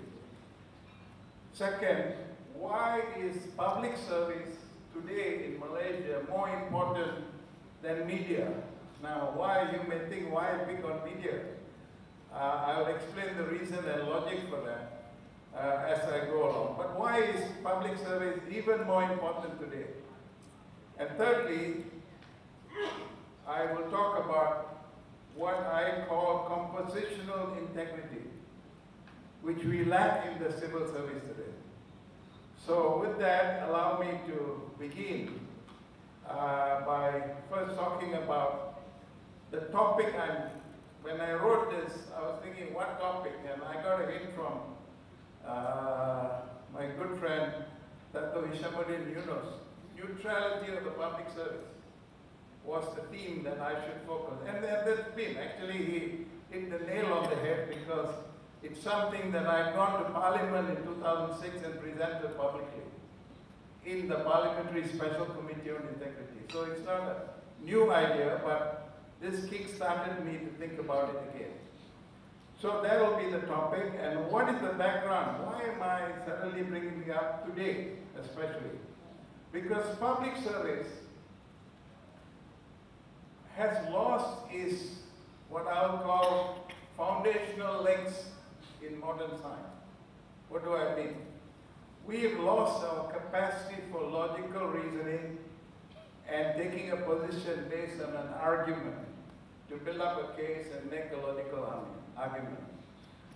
Actually, it's not a problem only in Malaysia, because when I was doing my doctorate, I faced the exact same problem. When I went before the doctoral committee, when selecting a doctoral committee, I said, I want to define dignity in the workplace. They said, you want to define what? I said, dignity. So how are you going to define dignity? First question of any smart professor. I said, actually, I don't need to define it, because it's already been defined in all scriptures. I just borrow from the scriptures. They said, that's sacrilegious. This is a secular institution. You cannot bring religion into this discussion. I said, I'm not bringing religion. Are you bringing the word dignity? And they said, no, it's a religious word. It has no meaning in ordinary use. And yet we are filled with that use of the word every day, all the time, okay? Dignity and integrity always go together.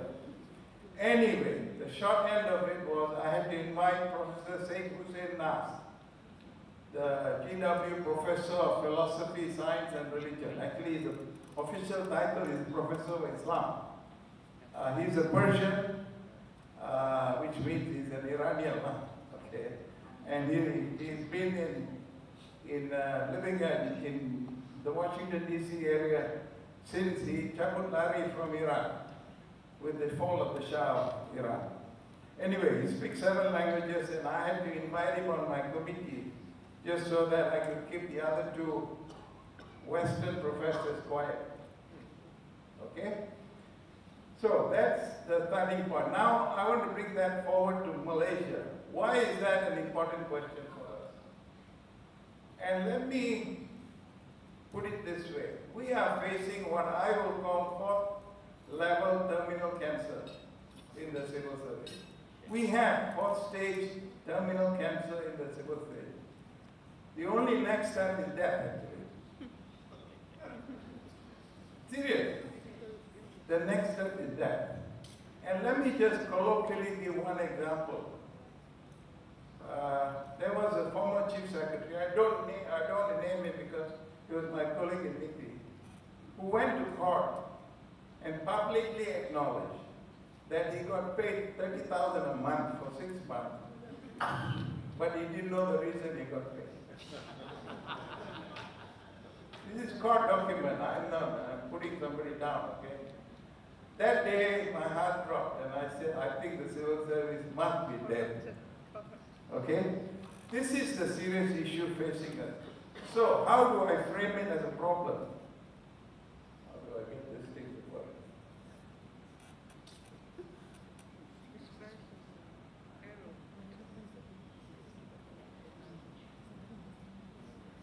Sorry.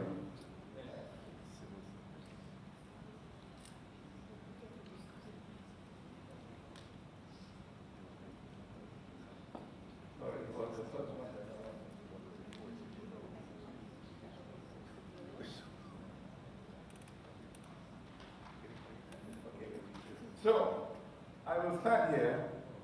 Now, when we talk about the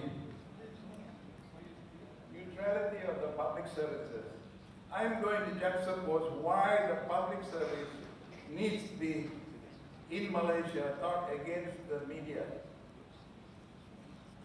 You know, historically, media is known as the 4th arm of governance. Anybody disagree? Legislative, executive, judiciary, and then media is symbolically named the 4th arm of governance. But is media the 4th arm of governance in Malaysia? Simply said no, because the Sekjen of Ministry of Home Affairs decides whether they get a license or not. Seriously. That was what all the debate was. Remember, Malaysia Kini got raided, this, that, and the other? For those who don't know, all my columns I wrote when I was in Malaysia Kini, and I wrote 650 columns because I wrote for 13 years every week non-stop. And Alamat 1 and 2 are the first 2 compilations. I can easily do Alamat 10 if somebody will find them. Okay? So, the issue is real in Malaysia. So I say civil service is more important than the media. And civil service is the 4th arm of governance in Malaysia. And sorry, but media is only the 5th arm of governance. I think Frida is smiling. We were colleagues in Intan. So, now, what can we do about it?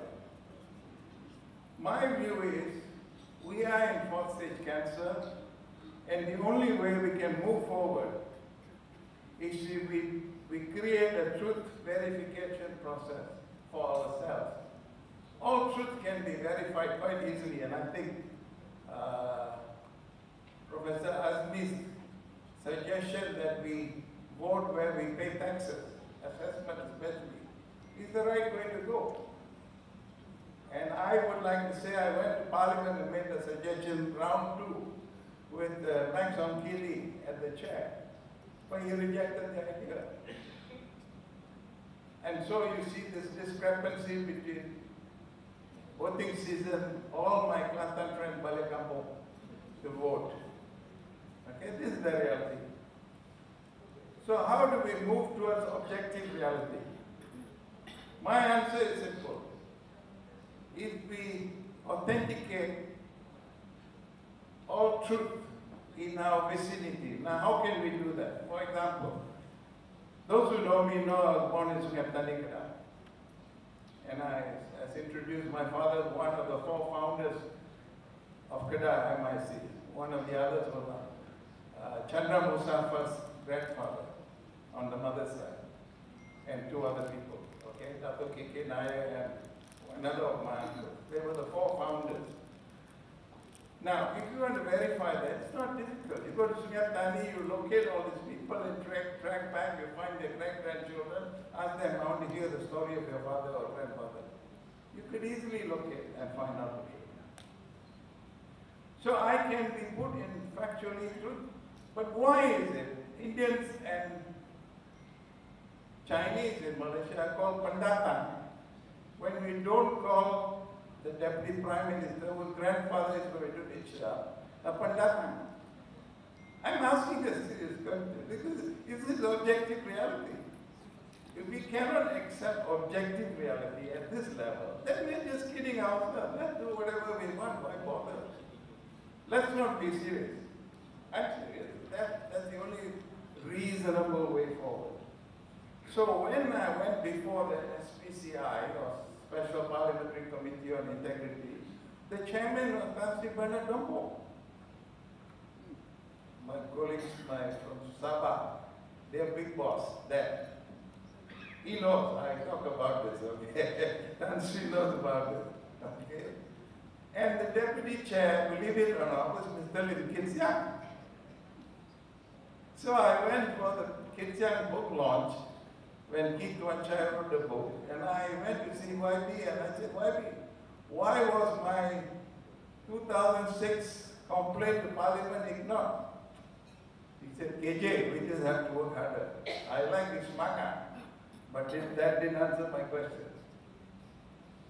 So, do I have a right to feel disenchanted, cheated, that the civil service is no more neutral because the secretariat was provided by the civil service for this SPCI? So, how do we move forward? I think we need forward with 7 arms of government. 7 arms of government. The first 3 we know, legislative, executive, judiciary. And I think a lot of that has been cleaned up, and with separation of AG and DPP, we may go one step further. The 4th arm I'm arguing is the public service. And if we don't upgrade them back to neutrality of the public service, we will never achieve the remainder. The 5th is media. Media needs to be freed up to be published, but truth validation and verification is equally important. The 6th is NGOs. I know Azmi has run out, but say I was supposed to be at the same Congress because we are one of the founding NGOs of Persatuan, recognized to submit and participate in the Congress. NGOs are important. We can't ignore them. And Persatuan is a conglomeration of NGOs. And what is the 7th arm of government? Individuals. So I speak today as an individual. I'm really genuinely thankful to G25 for inviting me, because it was a special honor for me to be invited and feel, because I always looked up to G25, okay? So being invited by G25 gave me that special privilege. So let me conclude by just putting up, I may need help.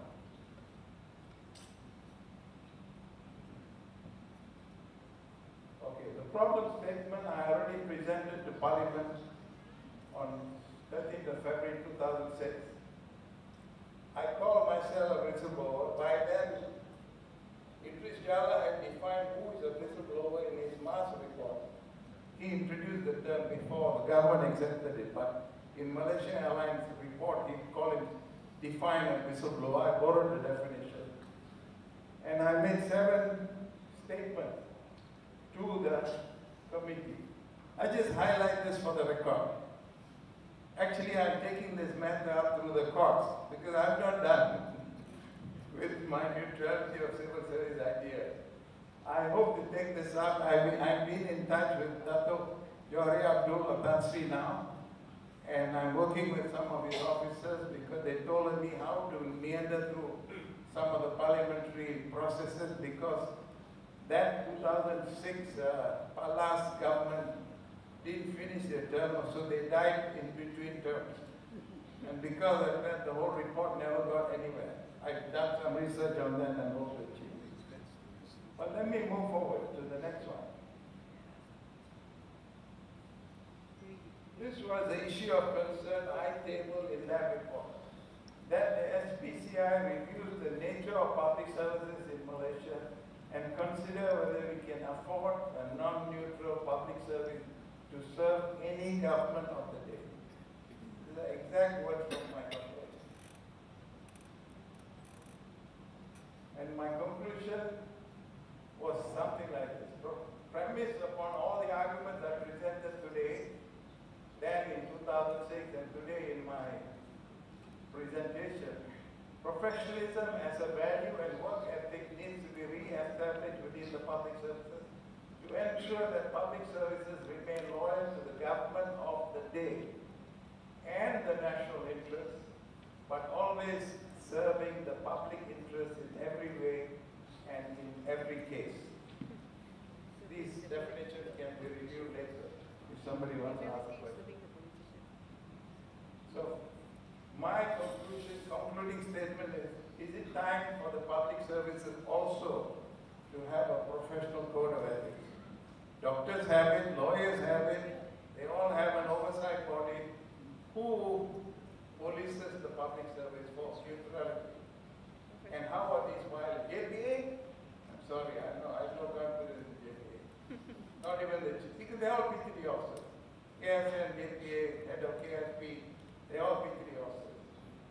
How do we get a neutral body to first declare the professional code of ethics and then monitor it? That's, I think, my last slide. Thank you very much. I'll take it. Thank you, KJ. That's a typical KJ. And being a previous public servant, you are really in the right position to make these recommendations and to make those comments. I think it's terribly abysmal that we do not have a code of ethics for public servants. I mean, it just never occurred to me that we don't have one. And I think that's something to be very ashamed of. Okay, ladies and gentlemen, as promised, it's now 11:02, not too bad. So we have an hour for Q&A. And as I said earlier on, that if we finish late, we might have to ask all the questions for Ask Me first. But I think we're quite comfortable. We have 1 hour, and I'm sure we can just ask. And what are the microphones, by the way? Okay, the microphones will be placed on each side of the hall. You can queue up to get the microphone if you ask any question. I would really, really encourage you to ask questions. I too have a lot of questions myself, but I think I should give the opportunity to all of you. I will preferably entertain only questions. If you do have comments to make, I will allow it, but not more than 1 minute maybe. So sometimes we have too many comments on the floor that questions don't get answered. So my preference would be to entertain the questions first, and then if any comments, if you have time, you can give comments. So anybody wants to start asking questions to the 4 panelists? I see one hand on my right-hand side. Can you stand near the mic? Oh, you have a mic in your hand. Okay, anybody else after that? There's one here. 1, 2, anyone else? I take 3 at a time. Okay, Chat Munira. The gentleman on the right, the gentleman on the left, sorry I don't know your name, and my dear friend Chat Munira is the third one, please. Maybe you should take off your mask. Yeah, sorry, you know me, right? Dr. Farouk. Dr. Farouk, Farouk, I couldn't reckon that. That's why I don't like the mask. Sorry. Thank you, Farouk, for being here. Yeah. Thank you so much. All right, thank you, Narema. My question is directed to my good friend, Dr. Sharon. Basically, because I think you have spoken about this as reform in our election reform. And most importantly, because you mentioned about the problem with our first past the post system, and I think that this, I won't talk about apportionment and other issues, but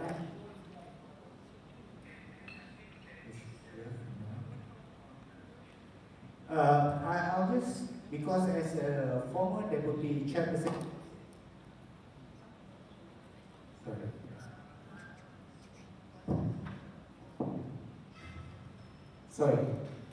as a former deputy chairperson of PERSE, I think I would like to ask you about this question regarding our electoral system itself, which is first past the post. And as you know, this there is another system which is practiced in certain parts of the world, which is called as proportional representation, right? So my point is that, of course, I'm not saying that this proportional representation is better than first past the post. There are pros and cons to both. But I want to know whether there has been any serious effort by the Election Commission to actually study on the probability of us having this proportional representation system in this country, in spite of the current first past the post system. Because as we know that many issues will be solved if we have this proportional representation system. Basically, the problem with malapportionment and other issues that we see in the current system is from the problem with first past the post. So I want to know whether the EC is happy with, continuing with what we're having for the past many years, and are they going to have a study, serious study on this issue? Like just what Dr. Nerma mentioned about this short-lived government that has this council of eminent person. Yeah, I think I want to hear about the comment there. Thank you. Thank you, Father. In fact, as me, I've always wanted to ask this question. Are we happy with this first past the post? I think we are not. See, can you answer that now? Okay, all right. I don't know whether happiness has anything to do with it, but Farouk, the simple answer is no. It's not something that in my time that we have seriously discussed whether we want to change the electoral system. It's something which can be done, sure, but it cannot be something which comes just from the Election Commission. And it shouldn't be something which comes just from government either, or the parliament. Let me just tell you why I think so. Yeah. Because it's complicated. The beauty of the first past the post system is it's simple. It's the simplicity of it. The voter understands what is happening. Whereas once you go into proportional representation system, especially a mixed system, then it can get very confusing. And I personally think that it is absolutely vital that the voter understands what the system is first before we implement anything. Okay, so for example, in New Zealand, it took over 20 years before they changed from first past the post into a mixed system which they have now. It started with a royal commission which looked at the first past the post system and the alternatives. And then the royal commission says, we believe that a mixed system is a better system, but let's put it to the people whether they want it or not. So they wanted to have a referendum. But before they had a referendum, they had about 8 years of public education to explain to the people the difference between first past the post and proportional representation. And then, and only then, did they have a referendum, and only after the referendum did they change the system. So, I mean, I get it. I mean, there are a lot of proponents for different systems, and I hear it. But I think if you want to move forward, I honestly believe, and this is not just me being evasive, I think it should be done like how New Zealand did it, very, very carefully, very, very slowly, and very intelligently. I mean, Germany has a very weird system, and if you ask many Germans, they don't actually understand how the system works. They just have faith in it, but it's very odd. But yeah, so that's my honest answer to you. That I'm not, it's not to say I'm not keen on it, but I think it requires a lot more than just the EC saying this is a good idea, let's change things. As expected, it's a very complex issue, Farouk. But to me, sorry for being provocative here, if something is hard to do, so we don't do it?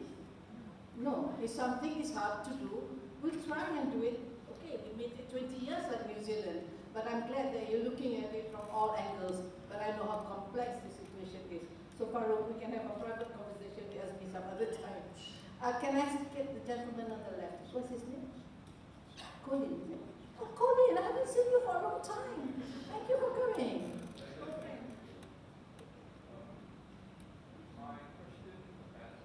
To? Perhaps to Liana and Asmi. I'm from the Finance Organization Malaysia, also Project 57. In the last election, I was very excited because there was the big reforms on the fact that the 18-year-olds, only 18, after many years of battle, managed to get into the electoral role, and I felt that was a game changer. But in fact, it was the other way around. They brought in a lot of different patterns in voting, perhaps. I would like to say, after listening to the panel today, I think all of us in this room here probably agree that institutional reforms are very important. But this particular area where Liana highlighted just now, that there's the rakyat, especially the younger ones, the awareness of what democracy is and how important their vote is. How do we address this? Because I think it's a very big area which I think needs a lot of attention.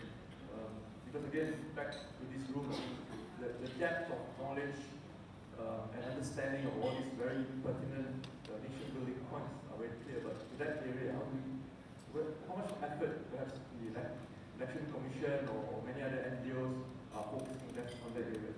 Thank you. Okay, was that a comment or a question? I do understand that, yeah, this is the lack of awareness, especially the young people. Thank you. I had this opportunity with the Merdeka Center to go around the country, particularly in the Makelang, also Penang, Selangor, to conduct political education classes to SPM level, STPM, and also pre-U. What I can say is that the level of political education among our youngsters is very, very, very low. Very, very low. And they don't even know why they should vote. The difference between Dun Undangan Negeri and Parliament, the difference is why you have to vote 2 times and the 2 boxes at that your kertas undi. That very knowledge also is not grasped. So I think the major point, what we learn, only 18 years, you lower down the age to vote, but I don't think the country is prepared for that policy because the advocacy or the education was not in place. We were rushing to put it in the parliament, but the ecosystem and the people is not ready. So to answer your question, I think I'm not sure whether EC or any of the government authority should give. Political education is very, very vital, very, very vital. They are not there to vote for the party or for the leaders that they worship, but they are voting for the country, what is the best for the country. That's kind of narrative that we need to put it out there. And I hope that we can follow what Indonesia did. They had that political education in their high school syllabus. High school, so they embedded it in. For us in Malaysia, kita nak buat civic study macam dulu-dulu pun, like those days, there's this resistance from many quarters. So if G25 and CSO can push the government, political education is very, very crucial at the rate of what we see our youngsters now. Okay, thank you, Liana. Now, this is another very complex issue. We probably need a separate forum for this. We know the what. The what is our youth do not know enough. Lack of knowledge, lack of awareness. We need to know the why. And again, I'm pointing finger now. It's easy to point finger at the education system, which is probably the main contributor to this ignorance. So once we know the why, then only we can say, so the how. So what do we do? So we need another forum for that. So Tansi Sharif, G25 will have another forum this year. If the panelists don't have any more questions to answer to Colin, can I invite Sharif Amira?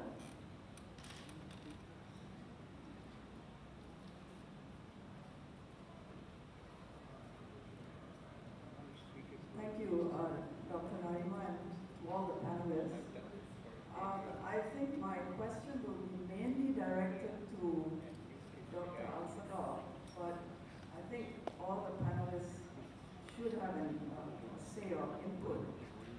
Now, I'm unhappy with the way we are talking about reform when it comes to education, because the main people who are supposed to be pushing for reform, apart from the government, of course, are the academics ourselves.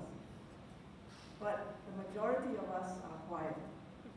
All right? Now, there are reasons for that, but I am an academic myself, a retired one now, and I have not been quiet.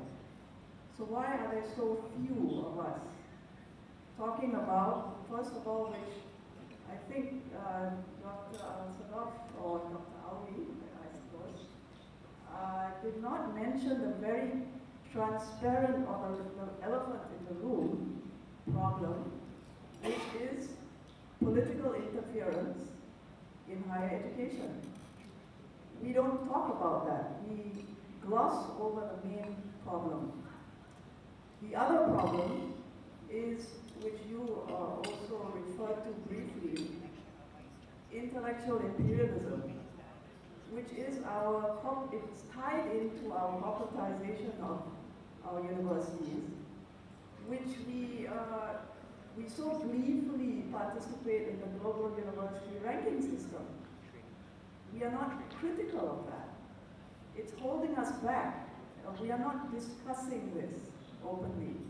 And who are the ones who actually know the ins and outs of the problems, but us, the academics ourselves, the professors, the lecturers, the graduate students, but we are silent.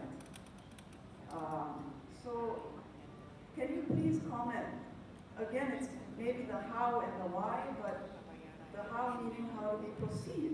Or else a lot of this is discourse in a vacuum. We are talking about reform, but it's within a vacuum. Before Sir Alwi answers that very difficult question, I think about, thank you, Munira, for touching on something that I personally have been lamenting for so long. I know that Asia is very irritated with me because I keep lamenting on this. I'm comparing this to health. In health, the people crying for reforms are the doctors themselves. We told all the ministers, we want reform, we want reform. But I don't see teachers making this call. So, like Munira said, very few of them are demanding this. But in health, it was almost every doctor until KJ, who was the minister then, had to come out with this white paper. So I contributed to the white paper. I don't know what's happening to it now. It's passed for parliament. So that's one important difference, that in health, the professionals want to reform themselves. Anyway, can you now answer Munira's question? Thank you very much, Dr. Thank you, Prof. Yes, the difficult question is in two parts. One is the why is not academics, why are academics not intellectuals? There's separation now between are you a lecturer or teacher, vis-a-vis an academic, or are you an intellectual, which looks at the purity of knowledge dissemination. And the second part, second part would be the intellectual imperialism or vis-a-vis the rankings and tools that universities measure themselves by nowadays. Okay, now the first one, perhaps to just pigeonhole this into education reform is a bit unjust, perhaps, because it's also a societal problem. Why we are always sycophants people call power stability, but it's not really to those governing us. And then those governing us would then have an emperors with a close situation, because they actually need to hear feedback, good or bad.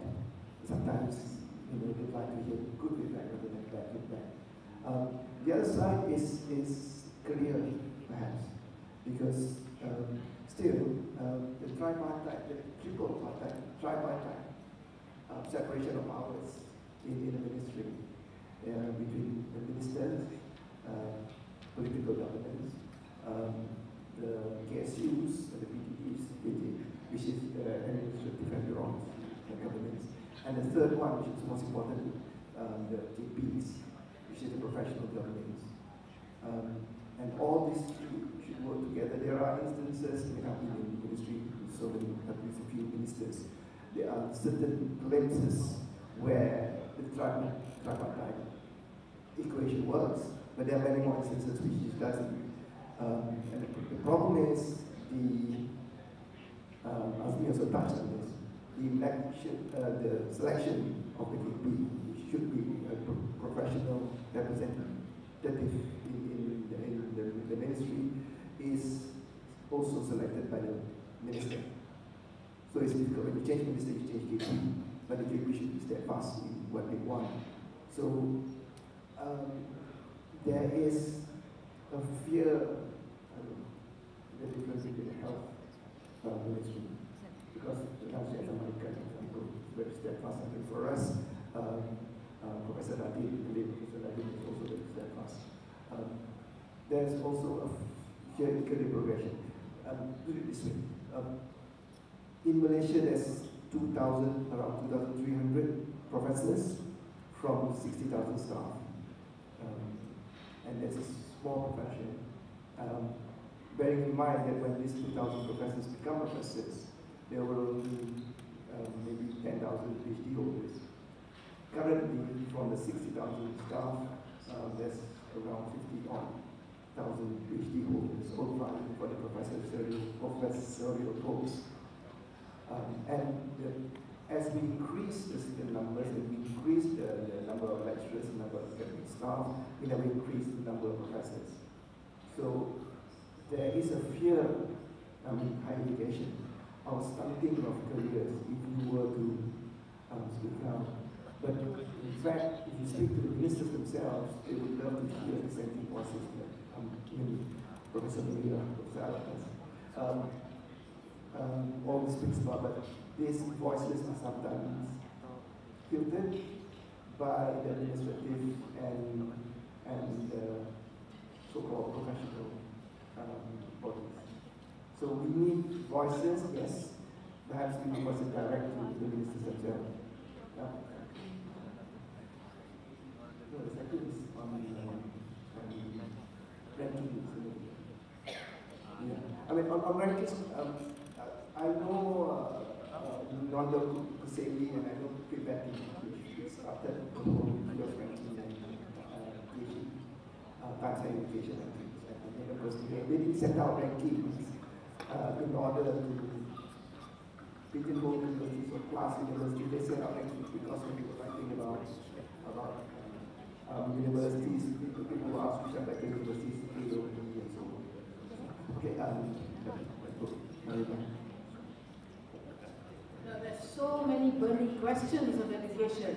I certainly wish somebody would ask about the UITM problem, the World Bank report. So these are very burning questions. However, let's keep that aside first. And Sharifah Munira used the word the problem of political interference. Sadly, I think political interference is an evil we have to live with. I don't think we can ever get rid of it. But I so do wish that the education system is spared from political interference and the civil service. So KJ John, you used two words earlier on, neutrality and professionalism. So as a follow-up question to this, do you think that political interference in the civil service is equally bad as in the education? Any more questions from the floor? Yes, I believe that over the years it deteriorated and there is political interference. There was a time when civil service remained neutral. And we always, I worked in Minty for a while with Minister Rafida. She always got a two-sided point of view from feedback to her. But I think those days are dead and gone now. Thank you. Okay, where are the moving mics? Where are the walking microphones? Aziman, left for microphone with you. So there are how many questions from that side of the hall? 1, 2, 3. And then Tazri. There are 7. Okay, let's be fast. We have half an hour left. How many walking mics are there, Jasmine? Can somebody else be on this side of the hall and carry the mic? Mira? Okay. Make your questions as precise as possible. Introduce yourself first. Thank you, Dr. Narima. I am Syed Akbar. Thank you for your outside the box. invitation. Thank you for that. I'm here. A quick comment and a quick question. For 26 years, we've been hearing reform, reform, and today I'm finding out that reform is elitist, something new that I'm finding out today. I want to ask about time frame. You see, for example, the Sedition Act was passed in 1948. 2018, when the UN government fell, that is 70 years later, the Sedition Act was abolished, KIV. But that only happened for a few weeks. After a few weeks, they put it back. So now the Sedition Act is still there. This is an act that many people don't like. So 70 years, it was there and it's still there, prevailing.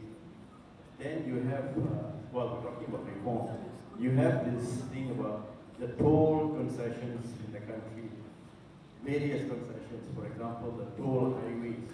The original toll concession supposed to end in 2018, from 1998.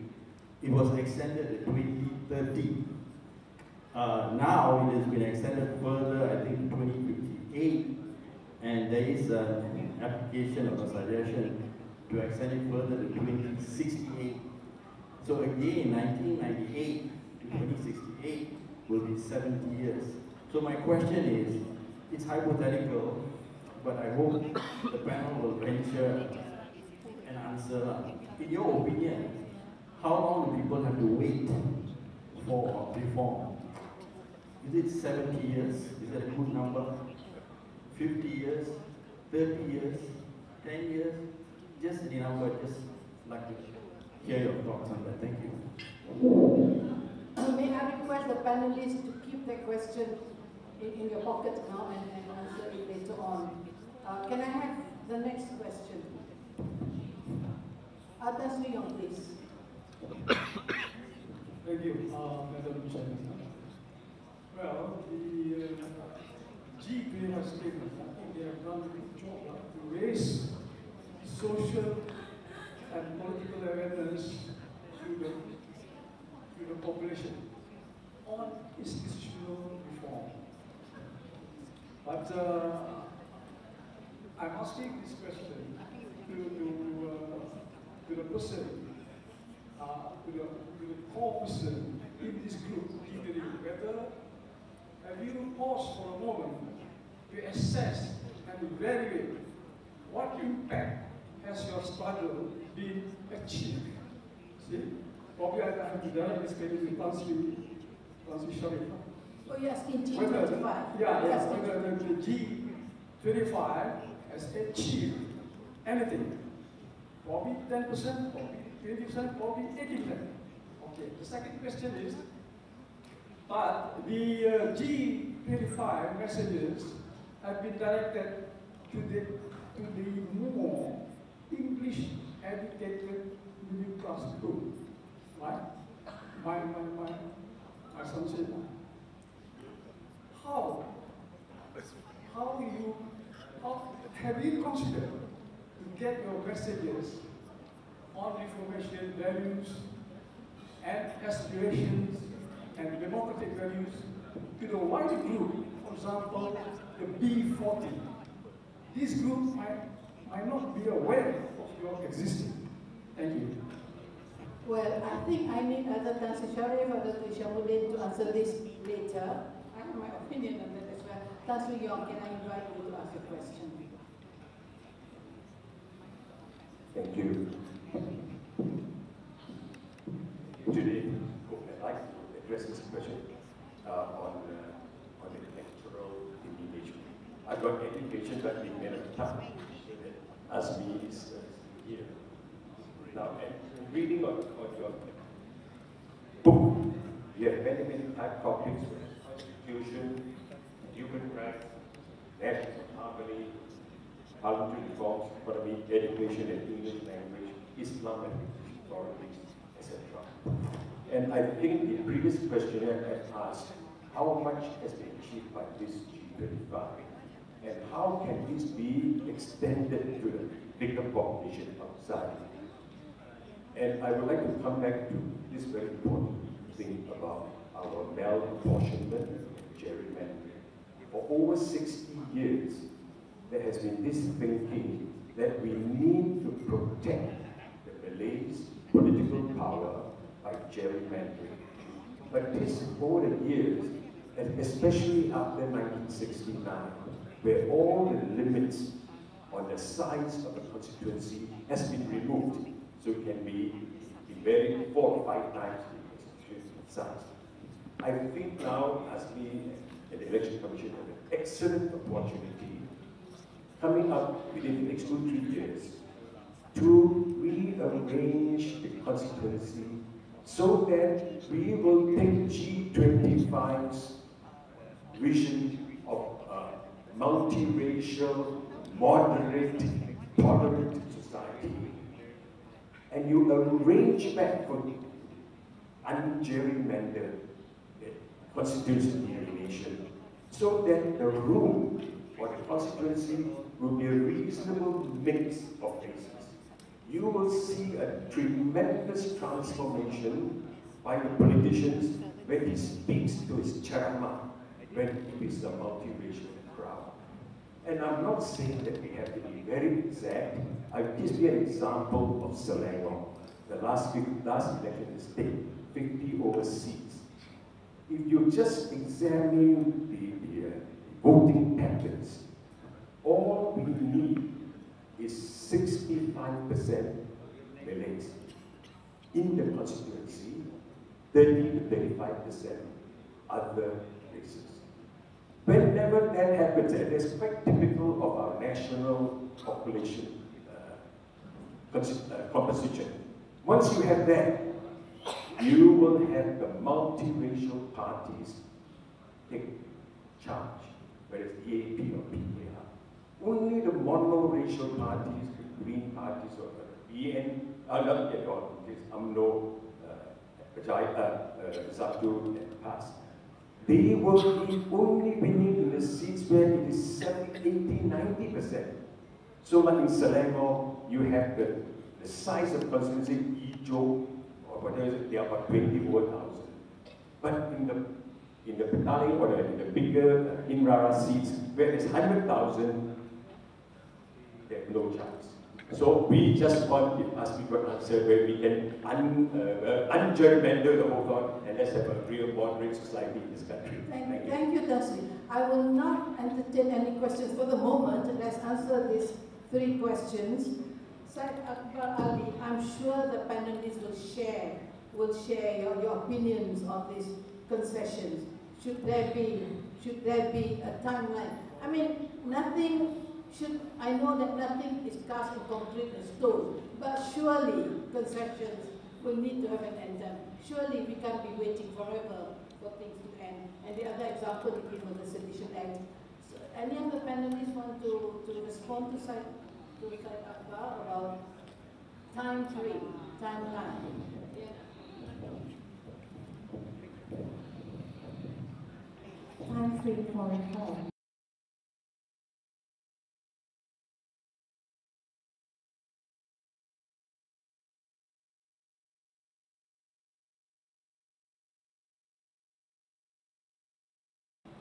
What he did for Indonesia, the first thing he tried to do is bring in the opposition into the government, made the head of opposition to be the Minister of Defense, to get that unity government that they want.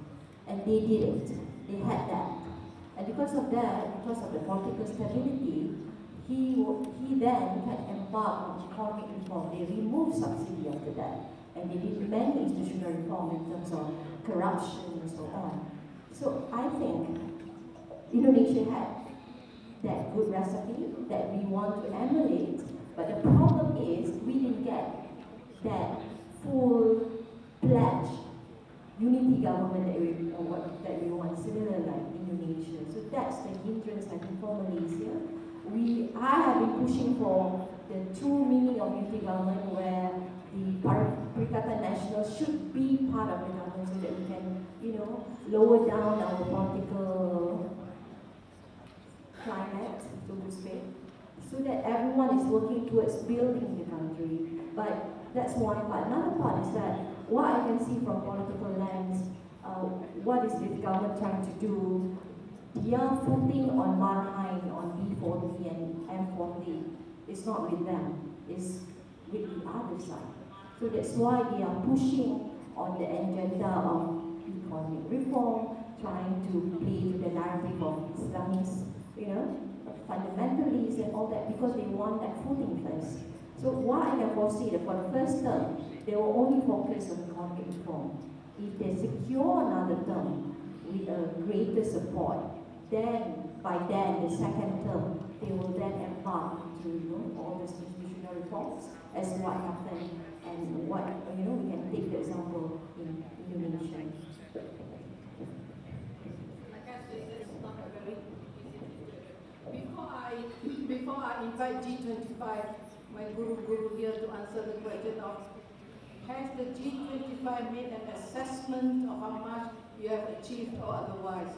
Did you achieve, necessarily, what you aspired for, what your objectives were, your goals? But before you answer that question, gerrymandering has been.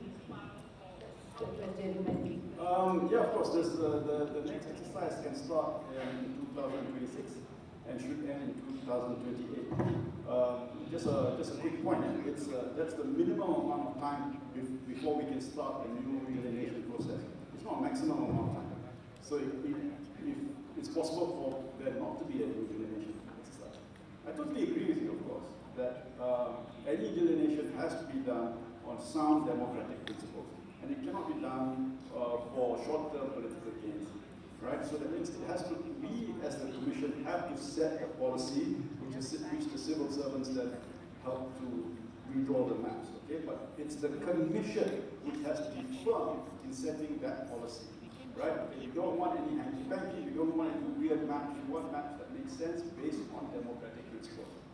But that requires the 7 of us. I don't know, eventually there will be 7 of us, I hope, to work hard at it.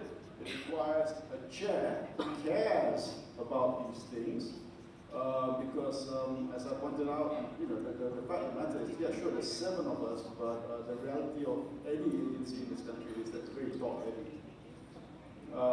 So I don't know what's going to happen in the next few weeks. Only the high and mighty know what's going to happen in the next few weeks, but I certainly hope that we have someone progressive who cares about this thing, because those of us who are already there, of course we will fight for it. But like I said, there's 7 of us, and I hope that we can convince everybody that, this is important. I, for one, have optimism. I'm optimistic about this country. I do see the bright light at the end of the dark tunnel. So I think I share your optimism as well. So, Tan Sri Sharif, Dato' Syamuddin, have we achieved our aspirations, our objectives in G25?